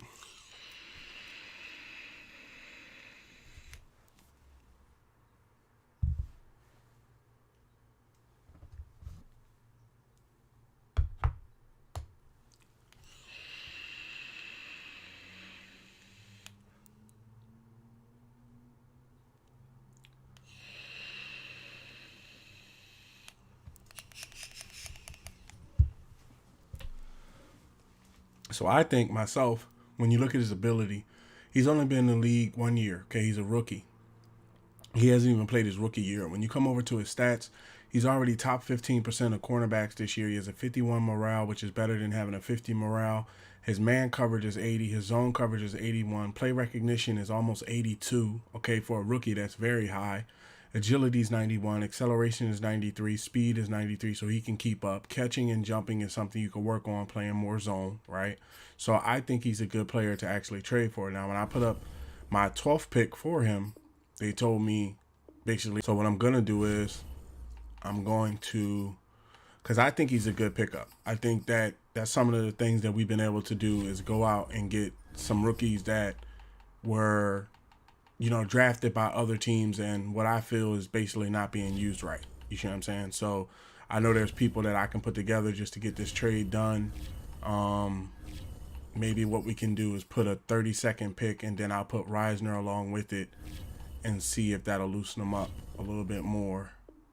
Yeah, see, it's mainly that they don't want to pick from next year. They want to pick from this year. So if I was to trade a pick from this year, I would be trading one of the 3 picks I have. This one says it's going to be number 2. This one says it's going to be number 12. This one's going to be number 13. So, of course, you sign the furthest one, and then you put the 4th round pick with it. See how close we are. We're kind of close. Okay, so then let's put Michael Kendricks, or let me see something. Do you have interest in Dickerson?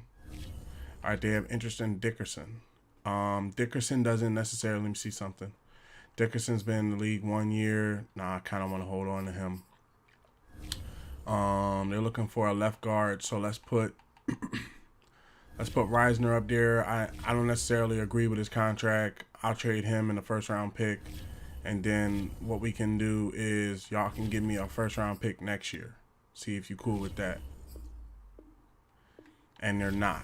Okay, so to pick him up, I would have to give him a first round pick and probably Reisner, but then I would have a cornerback that's young to be able to play the position, you know, and develop with the team and stuff like that. So the question comes down to, let me see, before I actually make this trade, let's see what the positions are going to look like in the upcoming draft, what we're looking at. Okay, so top 5 is going to be left tackle, wide receiver, free safety. Okay, so there's a free safety that's in the top 5 position, and I think I picked number 2 as long as everything holds. Okay, so, everything seems pretty good. Skills, awareness is on A. Okay, so he's a top 5 position player, so let's put a heart next to that one. And then let's see who else is there any other free safety? So after that, if you don't get him, basically it's a fall off the board. With cornerbacks, they have 3. Well, I like to count first round and second rounds. All these dudes right here are pretty good. They look like they're going to be pretty good. But like I said, I have Reisner. I have some other left tackles that are pretty good. Maybe we could work a trade out with one of them. Instead of giving them Reisner, you try not to give them your best person. And then the pick, you know, I still have 2 other first-round picks. It's one of those things that could make us better now. It's one of those things that could make us better now rather than making us better later. You see what I'm saying? So if I had to, it would be a 12th, I would say 13th round pick. And then let's see if we can ship them somebody like Tomlinson. Okay, they halfway there. Let's see if we let's throw he's still hidden. He's a star.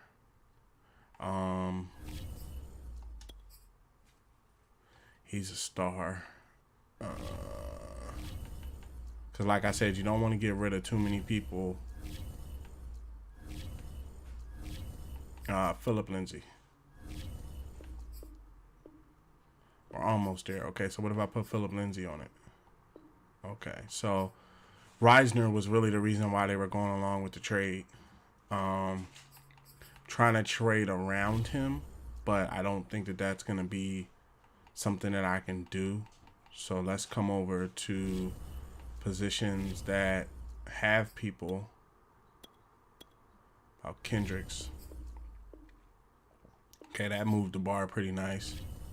Let's do Kendricks, and let's see if we do, and then we could do Philip Lindsay as well.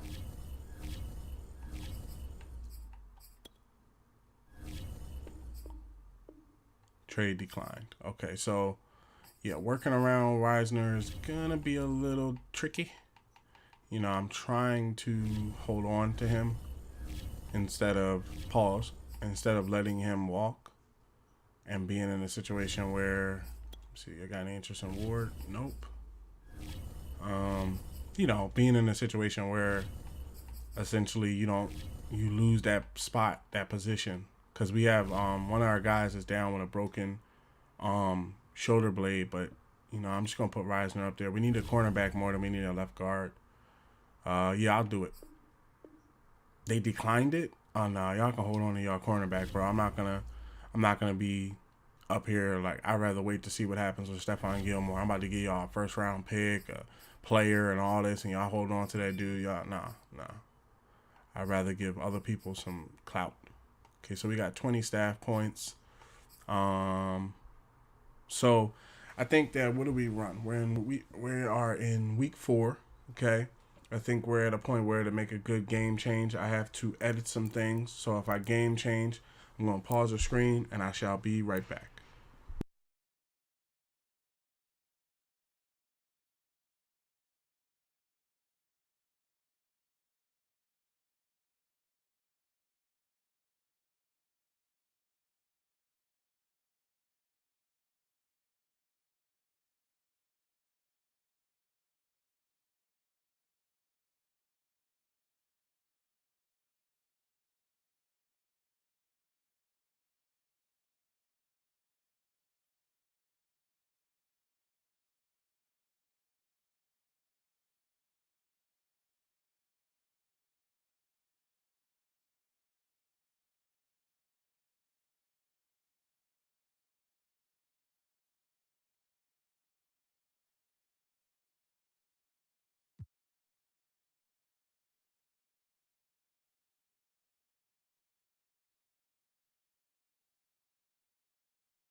All right, we are back.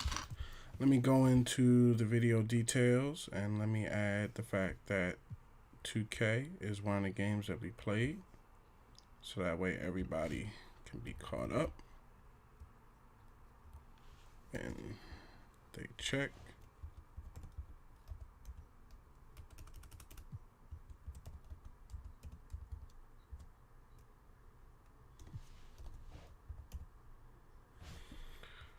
All right. Then let me come up here, make sure everything's straight, make sure it's in the right folder, which it's not. I don't want this video to be filed regularly. Since we're mixing it up, it'll be in the Madden franchise, and it'll be in the 2K franchise and the SR51 Media TV channel. Okay, so that's been updated. We're good there. Put it in the chat.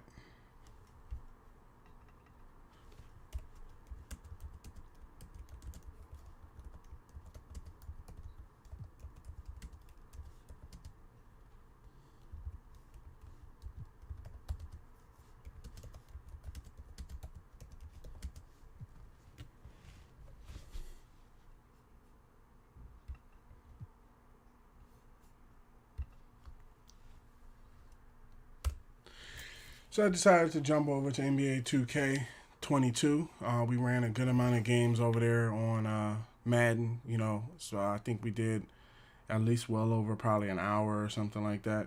So we are pretty good now.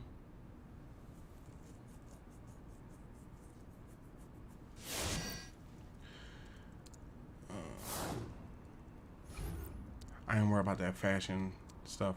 I'll do all that fashion stuff when I'm done. On my all, it costs 2 to get a purple, but no, I need to get stuff like this. City.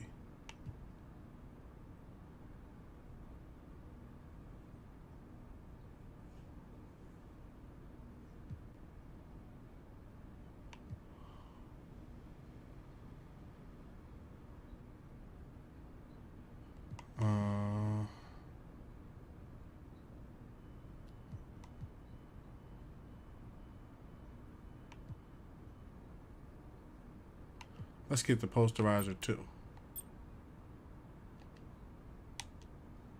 Yep. Okay, what's under my player? These animations?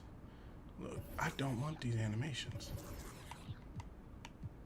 They be trying to show you all this stuff.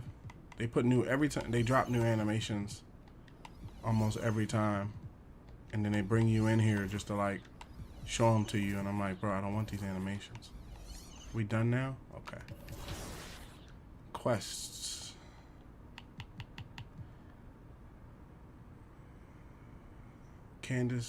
Candace Green's upset with you. Talk to your PR director to see what you should do. What is she upset with me now about? I swear, this woman just stay upset with me, man.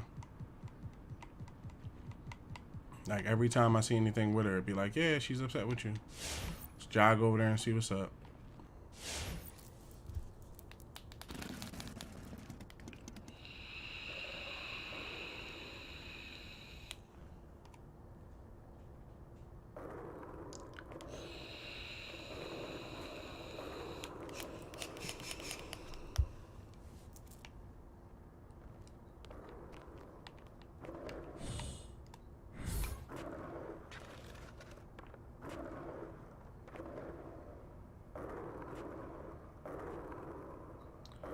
Let's skateboard over here and see what's up.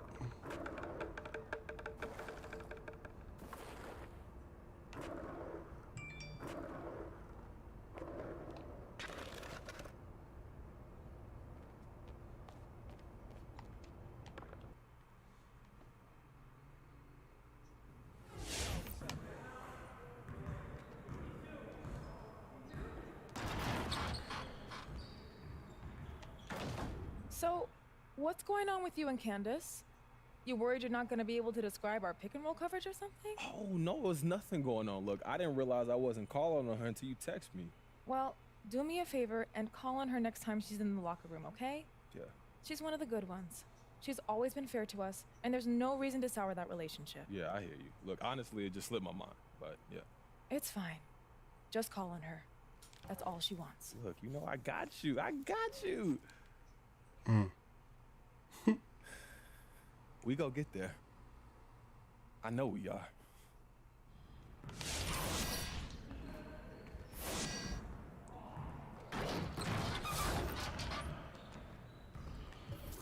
Practice? We talking about practice? No, we gonna play the next game. Let's play in the red. Number 1 in the East. Gotta keep that. I think we on like a 30-game win streak or something.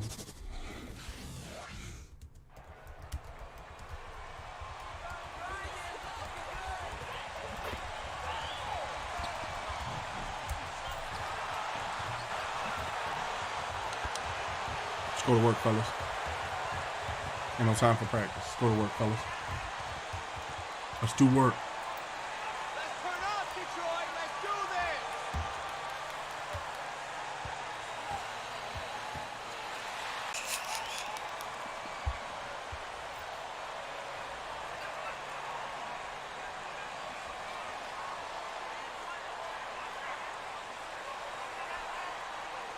And Greg, the outcome tonight could come down to the big men up front. And versatility will be a key. The front court that can be physical, but also pass it and... 1 second, I just got a message I need to look at.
All right, I'm back. I had a security thing I had to deal with right away. We'll be the ones that end up on top. Okay, well, let's go down to David Aldridge for a report from the sideline. Where you going? Well, guys, Silk in the last outing against the Bucks was tremendous. He dropped in 34 points, and that was just the start of it. He wound up with a triple-double in what was quite a display for him. I play team ball. He racked up big numbers in what was a really good performance. Can he carry it over tonight? We'll see, Kevin. Okay, David, thanks. It'll be interesting to see, Greg, how much of that performance carries over to tonight. Look at that. And, Kevin, different scenarios call for different measures. I'm sure he'll just try to provide whatever they need for the win. Well, that's what it means to be unselfish, putting the team's interests first. As you say, he just wants to come away with the W. Good defense, man. Stolen by Simmons. Curry kicks to Simmons. Pass to Silk. And here's Embiid. Lays it up and banks it in. And the man just brings his lunch pail and goes to work. What sets Embiid apart is he does it with such ease. Now, here's Cunningham. One of the dependable scorers on the team. He's averaging close to 17 points a game. Jackson finds Grant. And the three off target. And Simmons has got the ball here for the Philadelphia 76ers. They put up a nice win against the Bucks the last time out. They played terrific defensively. The few cracks they showed, guys. 30-game win streak on the line, fellas. Let's go. Each other out. I love the communication, love the hustle. They came up with big stops all night. Here's Grant after the made shot from Silk. Grant surveying the D. Clock at 6. Here's Bay. Detroit, no good that time either. For Philadelphia, they've gotten their first 3 shots to go in for them to start off this game. Green, the pass to Silk. Outside for Simmons. Oh, I wanted to hit Ben. I mean, Joel. Passes it to Silk. From 8. And again, it's Philadelphia. And now you see them starting to really work the ball inside. Pistons trailed by 8. They need a bucket in a big way here.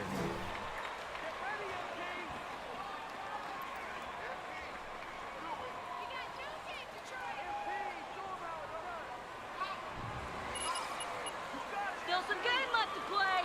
The clock isn't on your side.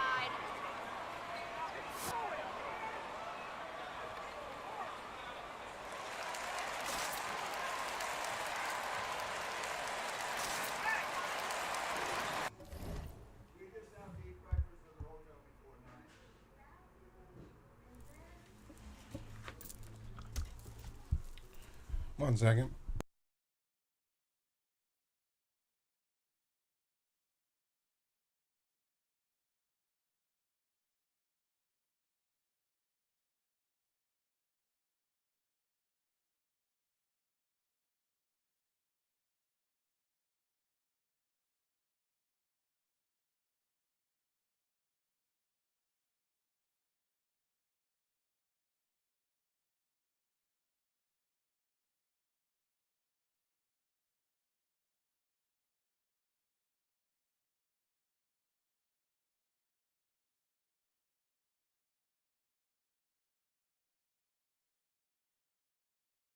All right, I'm back in action. Let me just get the headset.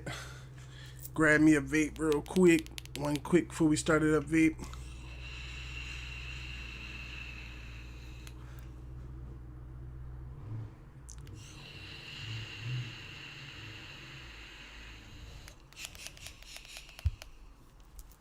Let me put in the chat.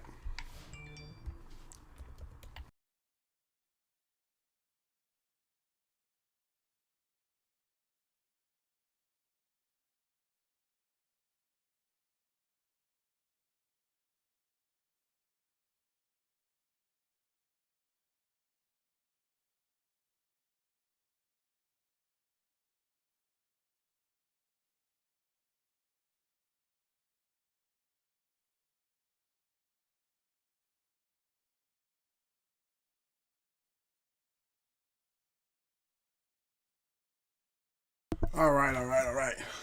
We're good now. Got it in the chat. We're good. Oh, got my hair in my ear. Hold on.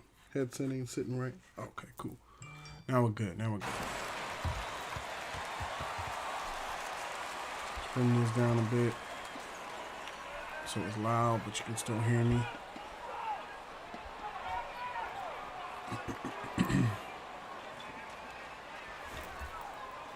Brandon got nothing down there for me in the paint, but he got a 3, so I'll be paying attention to him. All right, let's go. Just over 2.5 minutes played here so far in the first quarter. Cunningham kicks to Bay. He dishes it to Cunningham. 6 to shoot. Grant sets a screen for Cunningham. Their offense stone cold. Another miss there. I throw to people that want to play for the Sixers. Right side Curry. Outside Simmons. Here's Silk. He's covered by Grant. Joel. Embiid kicks to Simmons. Green passes to Embiid. And yes, it's good. Good points. Good points. Embiid's got his second bucket of the night. The ball movement on this run has been fantastic and is a big part of why they've been able to get these good looks. Jackson against Curry. Jackson passes to Bay. From the arc. Detroit, no good that time either. The 76ers leading by 10. We'll go to David Aldridge, who spoke with head coach Dwayne Casey. What's the news, David?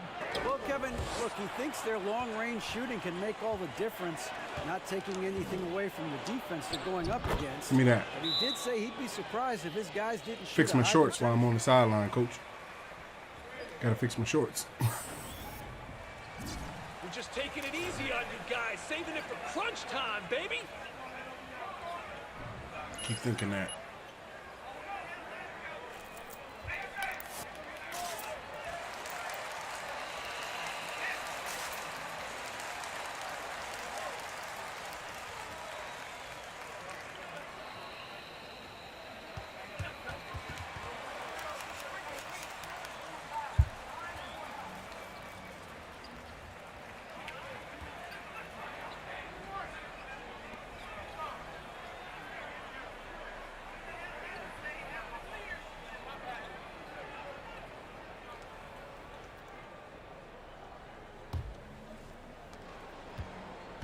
So for the Pistons, their last game a loss to Brooklyn. Cunningham kicks to Jackson. Pass to Cunningham. Back to Jackson. Score the basket. Nice shot after missing his first attempt. And I love the confidence with which Jackson plays. Even when the D is bodying him up, he just powers through it. Now here's Simmons. He's been patient so far. Nothing on the scoreboard yet. We don't have Green no passes offense. to Silk. There's the double team with Grant. Fires for Get it, Green. Danny We out of Green, here. and that's good. That's right, Danny. Defensively, giving up far too Danny many boy. open rhythm looks. Olenek, a screen on Danny Simmons. boy, the Bulldog. That's what they used to call the British Bulldog, Danny finds boy. Grant. If I'm The not Pistons mistaken. working the ball around now. Cunningham with it. Over Simmons. It's sent Good back block. down by Simmons. The pass to Curry. Here's Silk. Olenek is covering. Silk passes to Embiid from downtown. Another three Right, for let's go. Philadelphia. Oh, this is the kind of start they were hoping for. Pistons trail by 16. They've been looking out of sync offensively. Yeah, their offense has ground to a standstill. Now Cunningham. He had a 15-point outing in their last game against Brooklyn. And he wrecked Shit out of good here. defense with 4 steals for the game. I had him, Joel. I had him.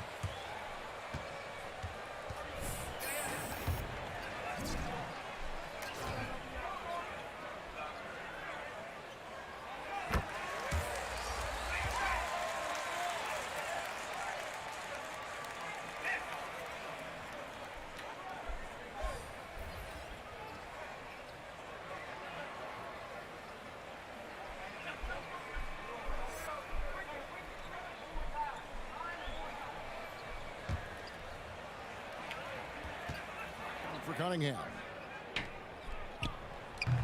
And Grant drops them both.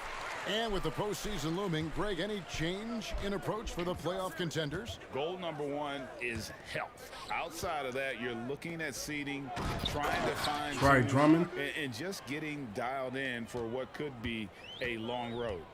Yeah, we're seeing some fireworks from them already. They established the pace. They made shots. This is why they're way out in front. Now, here's Grant. He got me on that one. He had a 27-point outing in their last game against Brooklyn. And one of the big ways he came through was at the foul line. They couldn't contain him. He was equally effective at scoring baskets. Come on, Drummond, you got to finish those, baby. And here's Grant. He'll bring it up for Detroit. They trail by 16. The last time these two clubs came together was also in this building, with an unfortunate ending for the home team.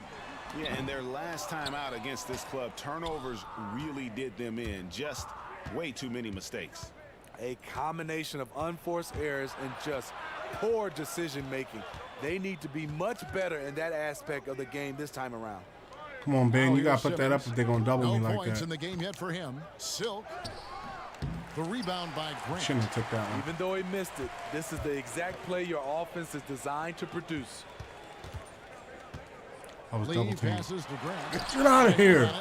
And offensively, he has been a liability more than he's helped this quarter. Here's Silk. He's covered by Grant. Doubled by Lee. Couldn't get it out. And the ball's tied up, so we'll have a jump ball. Because Ben is freaking useless, man. I swear. Like, you throw him the ball, he does nothing. Shoot the ball.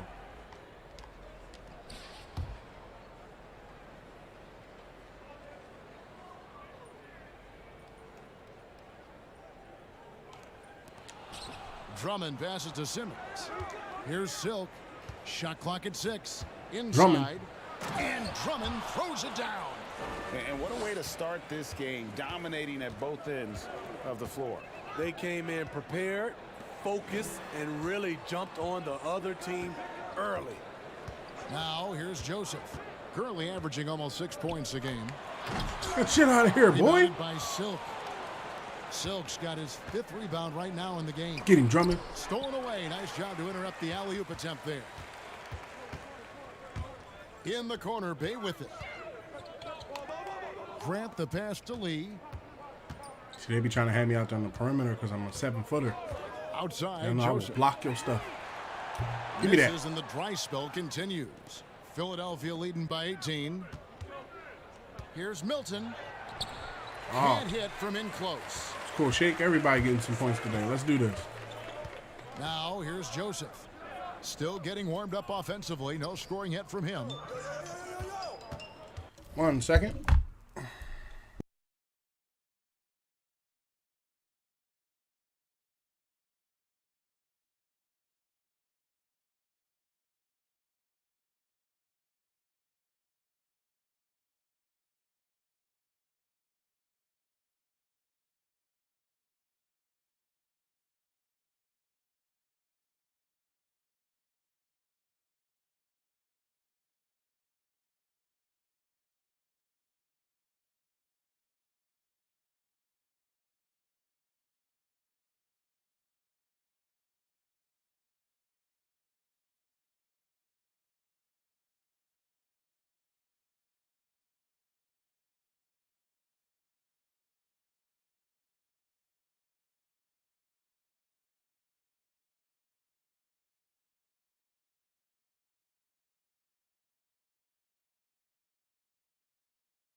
So I'm going to be taking a small break. It's going to be a small, short smoke break. You have my word, I will be coming back. I'm not shutting down the stream, and no, I don't have to move it to a different room or anything like that. So there's nothing that should go wrong. As long as the stream stays good, I'll be back, and we will continue in a short minute.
All right, I'm back.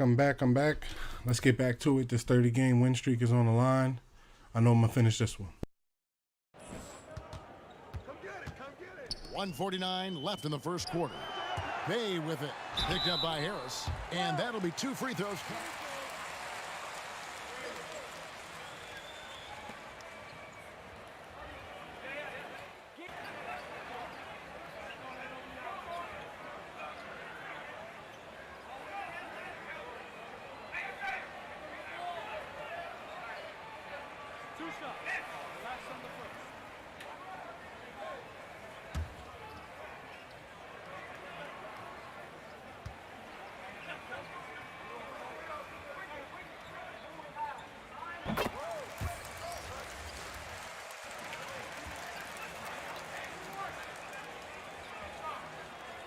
You can't fool us, MP. We know it's just luck.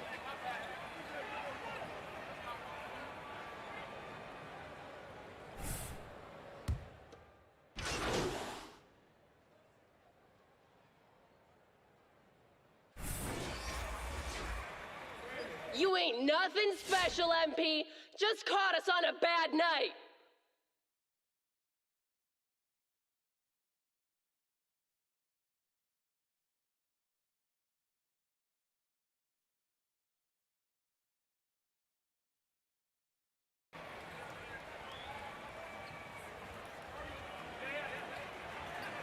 Joseph, and it's Cunningham in for Saban Lee.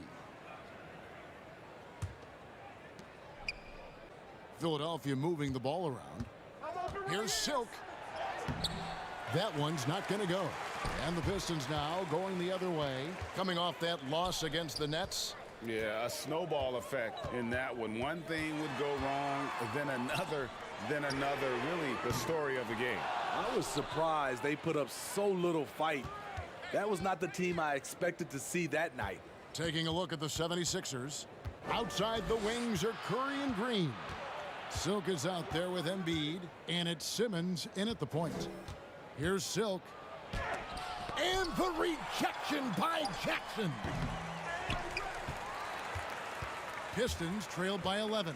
Passes to Cunningham. Back to Jackson. Cunningham sets a screen for Jackson. On the wing, Jackson. Takes it from 10. 4 on the shot clock. There's Jackson with the 3. And Philadelphia grabs the miss. This Embiid's nigga got Embiid's 4 stealing all rebounds my now rebounds. tonight to the inside. Outside for Simmons. And there's the pass to Silk.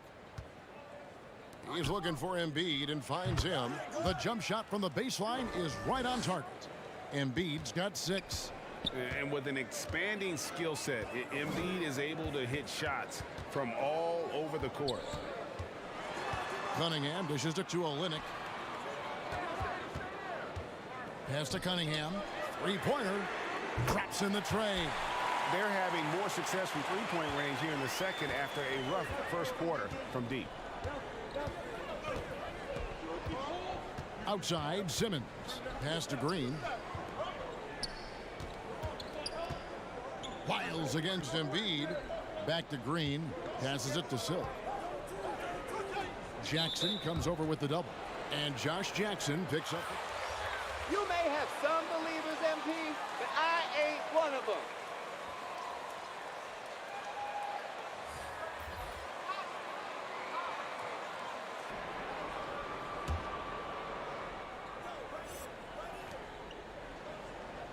Silk passes to Green. Another 3 for Philadelphia. In rhythm, what a beautiful release by Danny Green. The catch and shoot, he has it to a science. Cunningham inside. Guarded by Simmons. Cunningham kicks to Jackson. 6 on the shot clock. The pass to Jackson. Another 3 for Detroit. And they are absolutely stroking it from beyond the arc. On the wing, Green.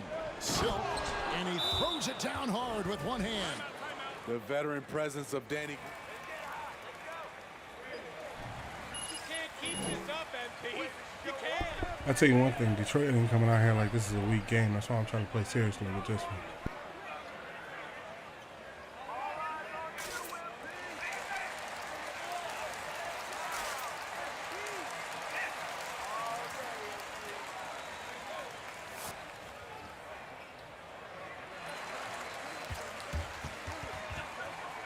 Enjoy every second of this, MP. You'll never do this again. You got this, MP. Get ready,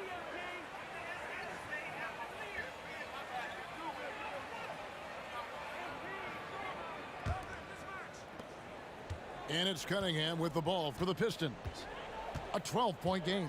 That'll be the first half of a 2-game trip. All right, let's catch up with our sideline reporter, David Aldridge. Thank you, Kevin. Well, Sadiq Bey was the 19th pick in 2020 out of Villanova, and he made an immediate impact for the Pistons. Dwayne Casey said he's a coach's dream, adding he's made himself into one of the top three-point shooters of his class, a defender, and he's just scratching the surface. Guys, not bad for a rebuilding team. David, you're right. They got a good one. Thanks.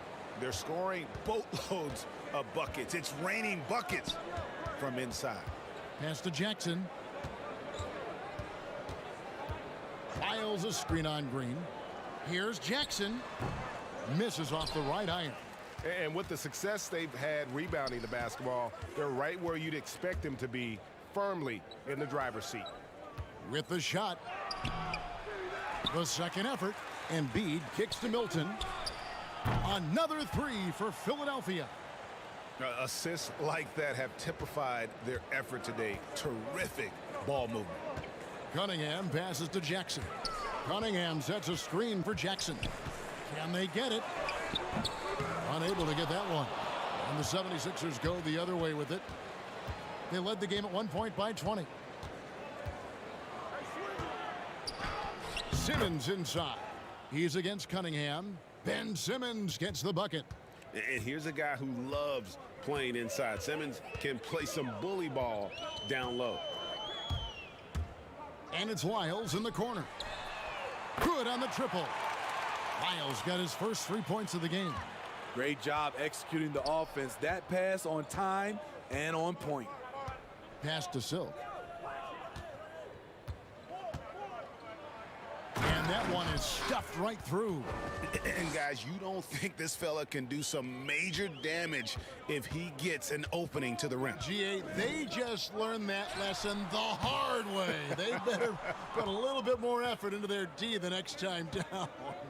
But the defense has to feel real embarrassed right now. They totally got schooled on that highlight reel play. Really left alone that time. Green's got a couple of three-pointers. Aren't always for the big fellas. A serious power move from the point. Forget just landed in. He wanted to make a statement. Well, we know Simmons can do this. At 6'11", I don't know that anyone in the league has his vision. Outside for Jackson. The Pistons working the ball around now. Goes up the baseline. And Embiid pulls it down. Embiid's got his 7th rebound of the game with that last one. Yeah, and they've shown effort and aggression in the paint, really right from the tip. Their rebounding edge right now, massive. And that's a great pass. Danny Green showing us he can do more than D it up and 3 it up. On the wing, Jackson, defended by Milton. Jackson looking it over. Rocket 6. Here's Lyles. It's deflected. Not really his best quarter as far as scoring. Let's see if he can eventually get back on track. Here's Embiid. It falls for the 6th time in 7 tries this contest. That's 86%. And they've had assists now in their last 3 baskets. Jackson up top, guarded by Green. Jackson dishes to Olynyk. Passes it to Lyles. Here's Jackson. Rebound by the 76ers. Simmons got his 7th rebound of the game with that last one. Milton the pass to Silk. Goes up Embiid trying to break loose. And again, it's Philadelphia. Continuing to stoke the fire, his shot making has been absolutely superb. Going inside, here's Cunningham. Connects on the 9-footer. Cunningham's got 7 points. Coming off a scoreless first quarter.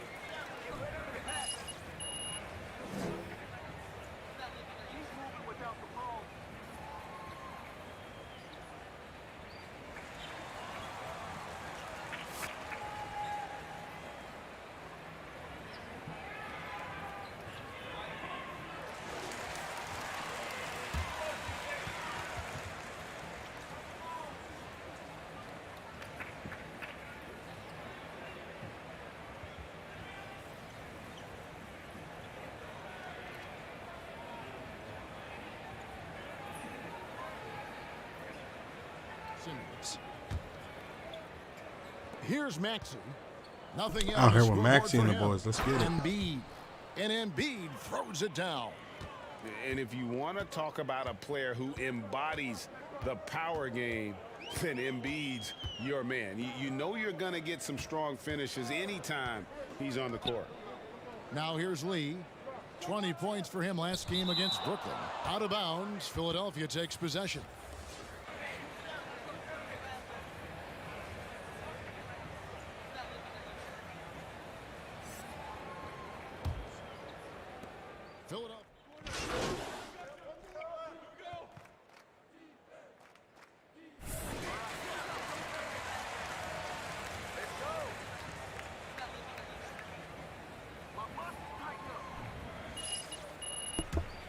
I mean, I could have had like 10 rebounds. Not saying it like on some cockiness or nothing like that. Like I should have had like a normal 10 rebounds. They got a pretty good inside game with their height and stuff like that.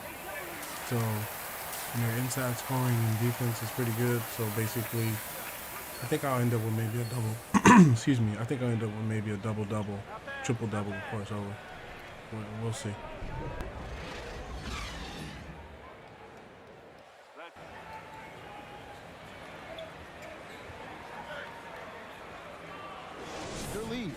Really an incredible game from Silk.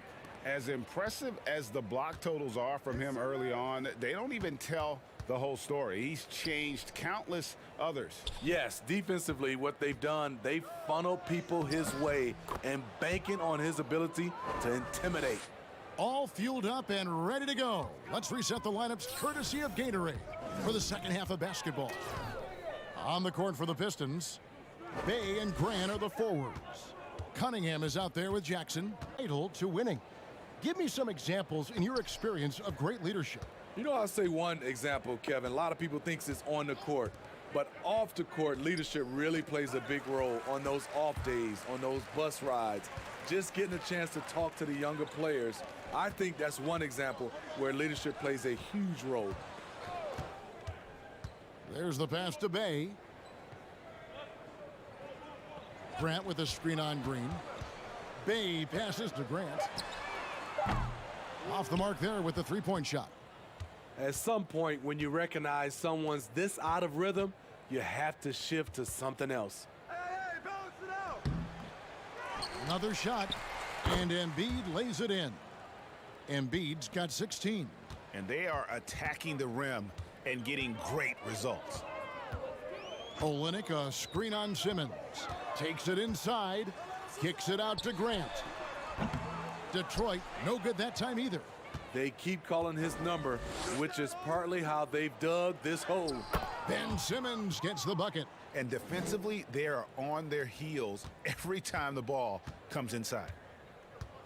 Guys are looking for a spark here. Yeah, a cold stretch offensively, for sure. And the rejection by Embiid. One of the premier shot swatters in the world. The length of Embiid makes it hard to be scored on. And out of bounds, the Pistons will take it. Oh, that was horrible. I can't believe I didn't pick that up. Oh.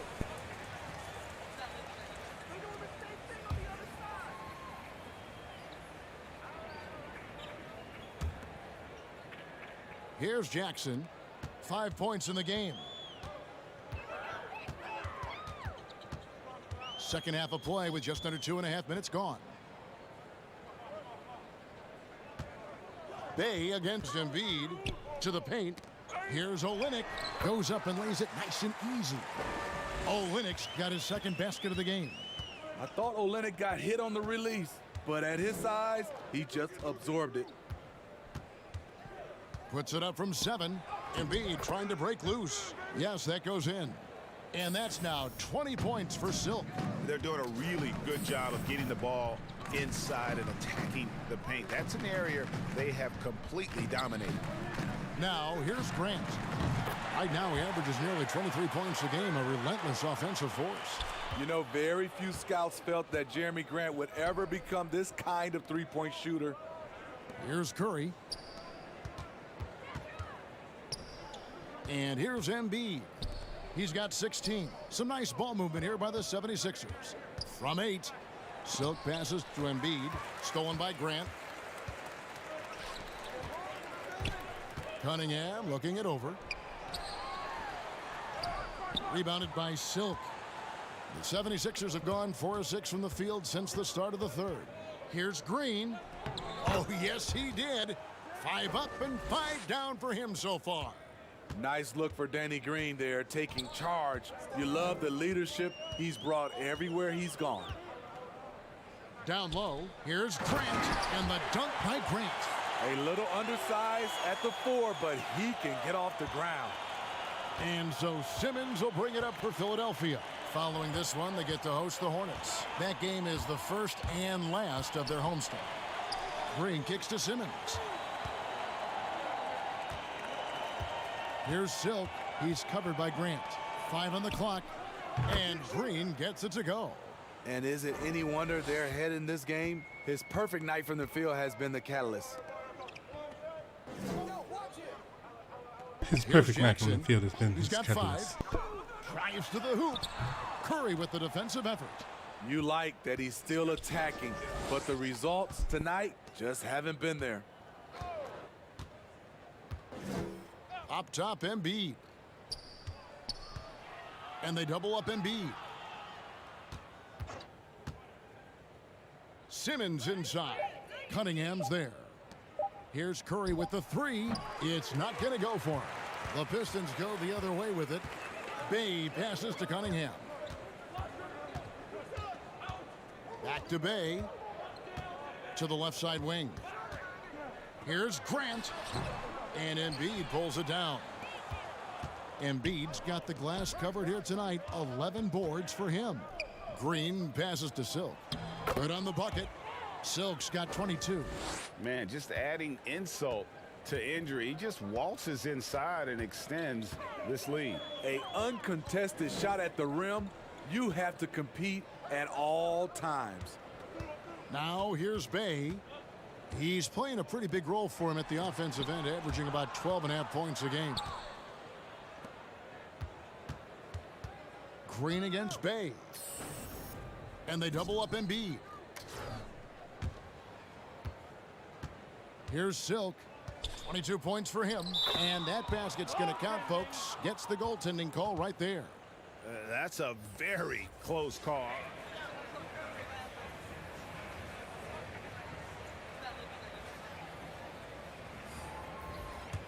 Frank Jackson comes in for Jackson. Saban Lee's subbed in for Cunningham. Jackson from long range. Rebound by the 76ers. There was a mix-up defensively. Left him all alone. He just couldn't hit it. Now let's go to the sideline.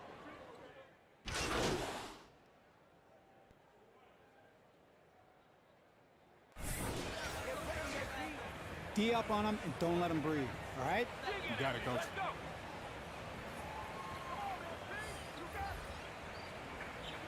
Checked in for Drummond. George Niang comes in for Harris. And Ellington is subbed in for Maxey. So on the floor for Philadelphia, we've got Wayne Ellington. He's out there with Shake Milton. Silk is out there with Korkmaz. And it's Niang in at the 4 spot. Offensively, defensively, they are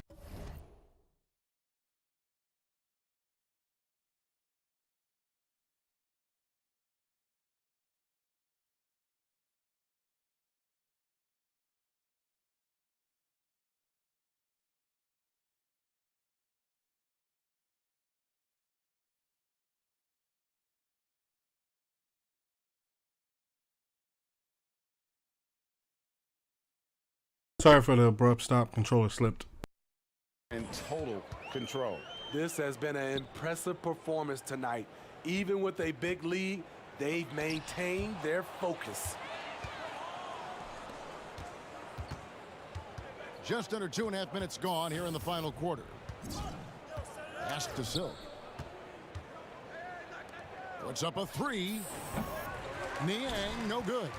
And you could tell he thought that triple was going to fall. Pass to Cunningham. The dynamic rag between players and officials is always interesting, with some players saying they think there's a lot of room for improvement. What do you think? Well, we do see players getting teed up for simply making their case, and really the guys just want to play. So, yeah, you love to see a little bit more harmony out on the floor, and maybe we need to get those two groups together in the offseason to break bread and try to smooth over that relationship. Grant sets a screen for Joseph. Hits the jumper in space. That's a high percentage look when the D doesn't fight over the screen. Reason why it takes extra energy to do it. You have to trust your defensive rotations, but it's worth it. Now Milton. Pass to Silk. 8 feet away. Again, Philadelphia. And that bucket adds to what has been a big difference in points in the paint between the two teams. Driving to the basket.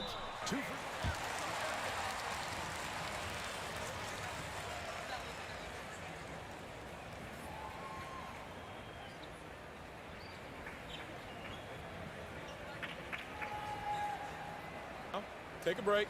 Take a break. 2 shots.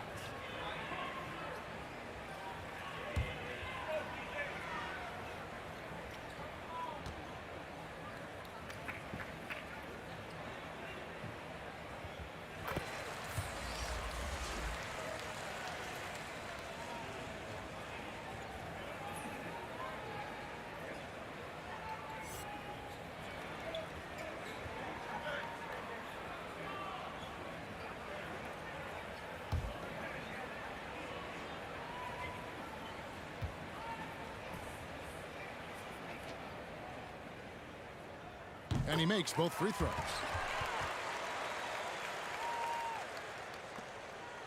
The 76ers have gone 7 of 11 from the floor in the final quarter so far.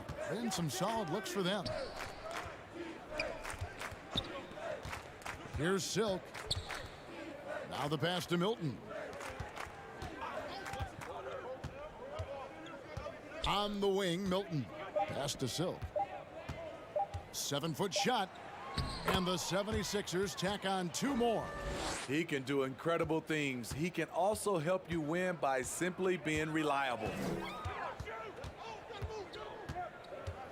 Cunningham inside. Garza. Off target from outside. The 76ers have gotten exactly 2/3 of their shots to find the bottom of the net here in the fourth. 8 of 12. The shot's good from Silk. Silk's got 16 points here in the second half. And that's just cold-blooded right there. He's taking no prisoners. Expanding upon this lead, trying to close it out. He's really stepped up. And when the size advantage is as big as it was there, I mean, that's exactly what he's supposed to do in that situation. Passes it to Silk.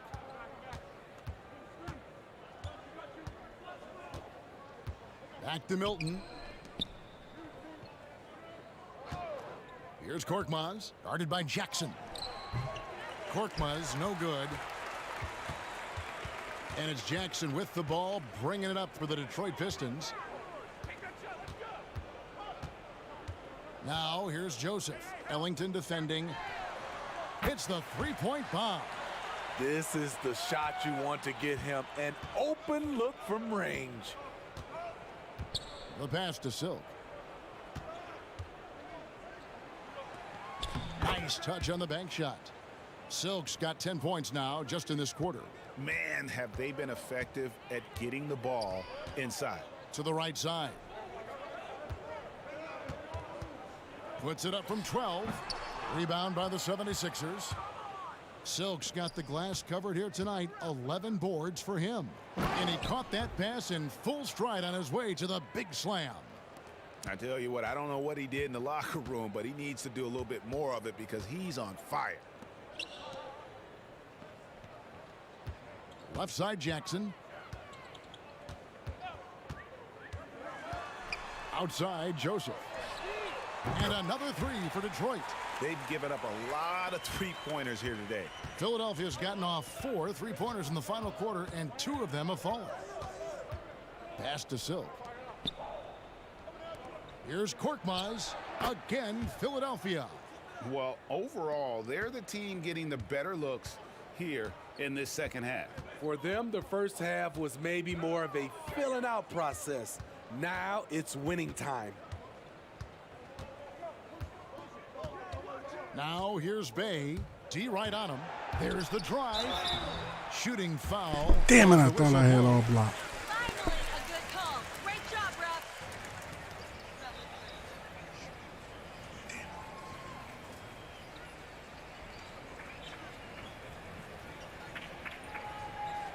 Shooting 2.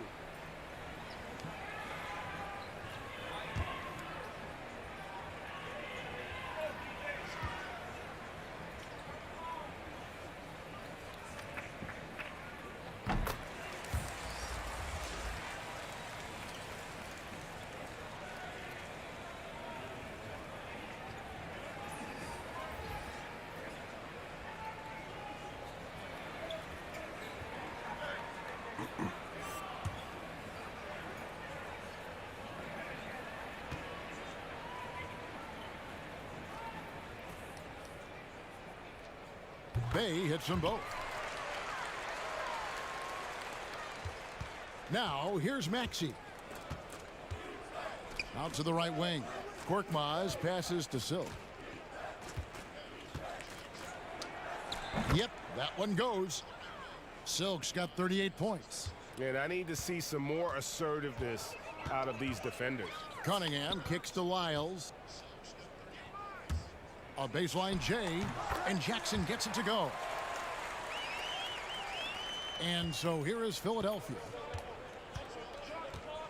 Pass to Korkmaz, to the middle. Drummond working against Lyles. Back to Korkmaz. 6 to shoot. Drummond passes to Korkmaz. Beyond the arc. Here's Silk, and he dunks it down. Doing his job on the glass and doing it with force. And Greg, it's not everybody in the league who can make those kinds of plays. You know, this is one of his specialties, keeping plays alive, creating second chance opportunities. Jackson misses. Philadelphia's gone 2 of 5 on 3-point shots since the end of the third quarter. Silk, and he goes up strong with one hand and flushes it down. Really crisp, intelligent passing to make that basket possible. Jackson kicks to Cunningham. Drops in the layup for 2. Cunningham's got 4 points this quarter. And as we head to the final buzzer here, a crushing blowout. Big-time dominance, and this will go in the record books as a gaudy win for the 76ers. You don't see this kind of a blowout often, but tonight this is a quality win across the board to deliver out this kind of punishment. They definitely never changed the approach. They just kept after it and showed they were clearly the better team in just about every single category.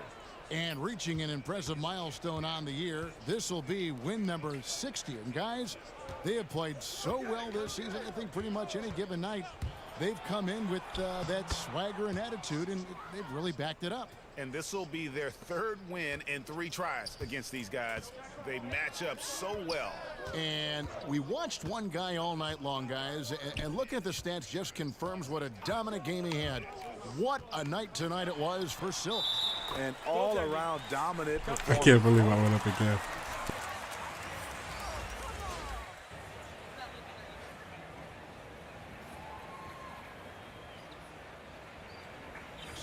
And Corey Joseph subbed in for Cunningham.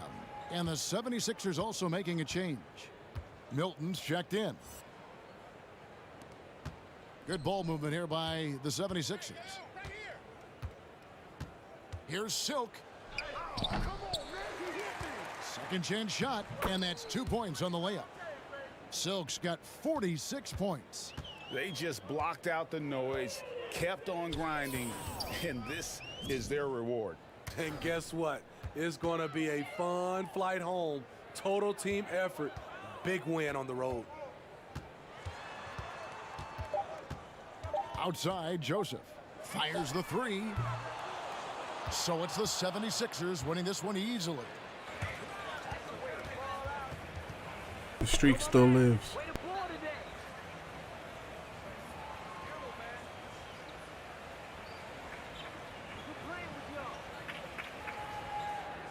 See you later, man.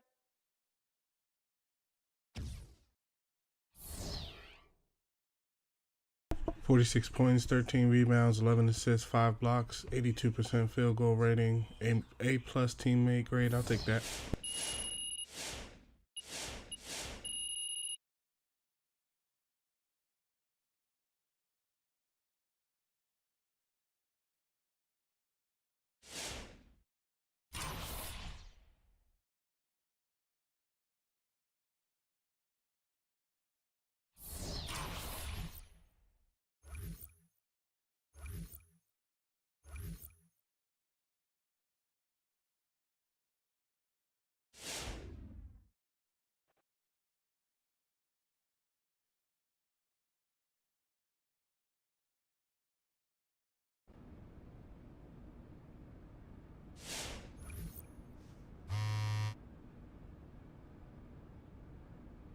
Let's go see what this Kendrick Perkins video is, seeing as how we just clinched home court advantage. See what he got to say.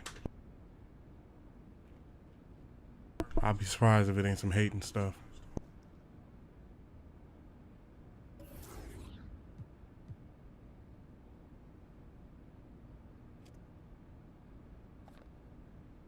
Looks like MP and company have earned themselves some pretty good playoff seating. And that's big. Y'all know how I'm all about the home court advantage, but now the expectations are big too. Anything less than a deep run is going to be a disappointment. Unfortunately for fans of MP, I think there's some disappointment in your future. This team relies way too much on him. And even though he had an okay rookie season, he's completely untested in the playoffs. This is a whole different game now, MP. You're up for it?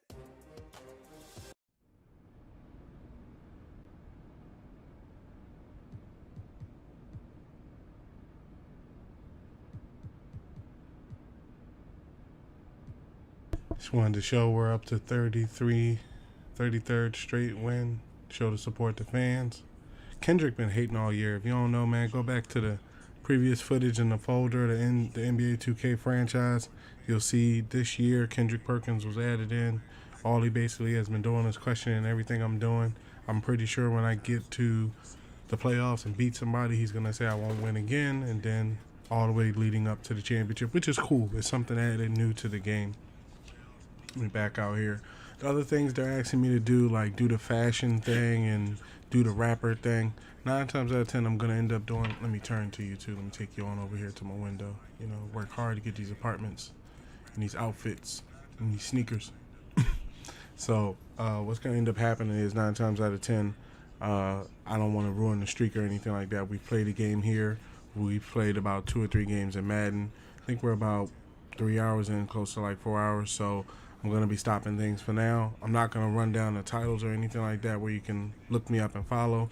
It's been on the screen for the past, 2 or 3 hours. I don't want to kind of jab that in your face or anything or, go out that way.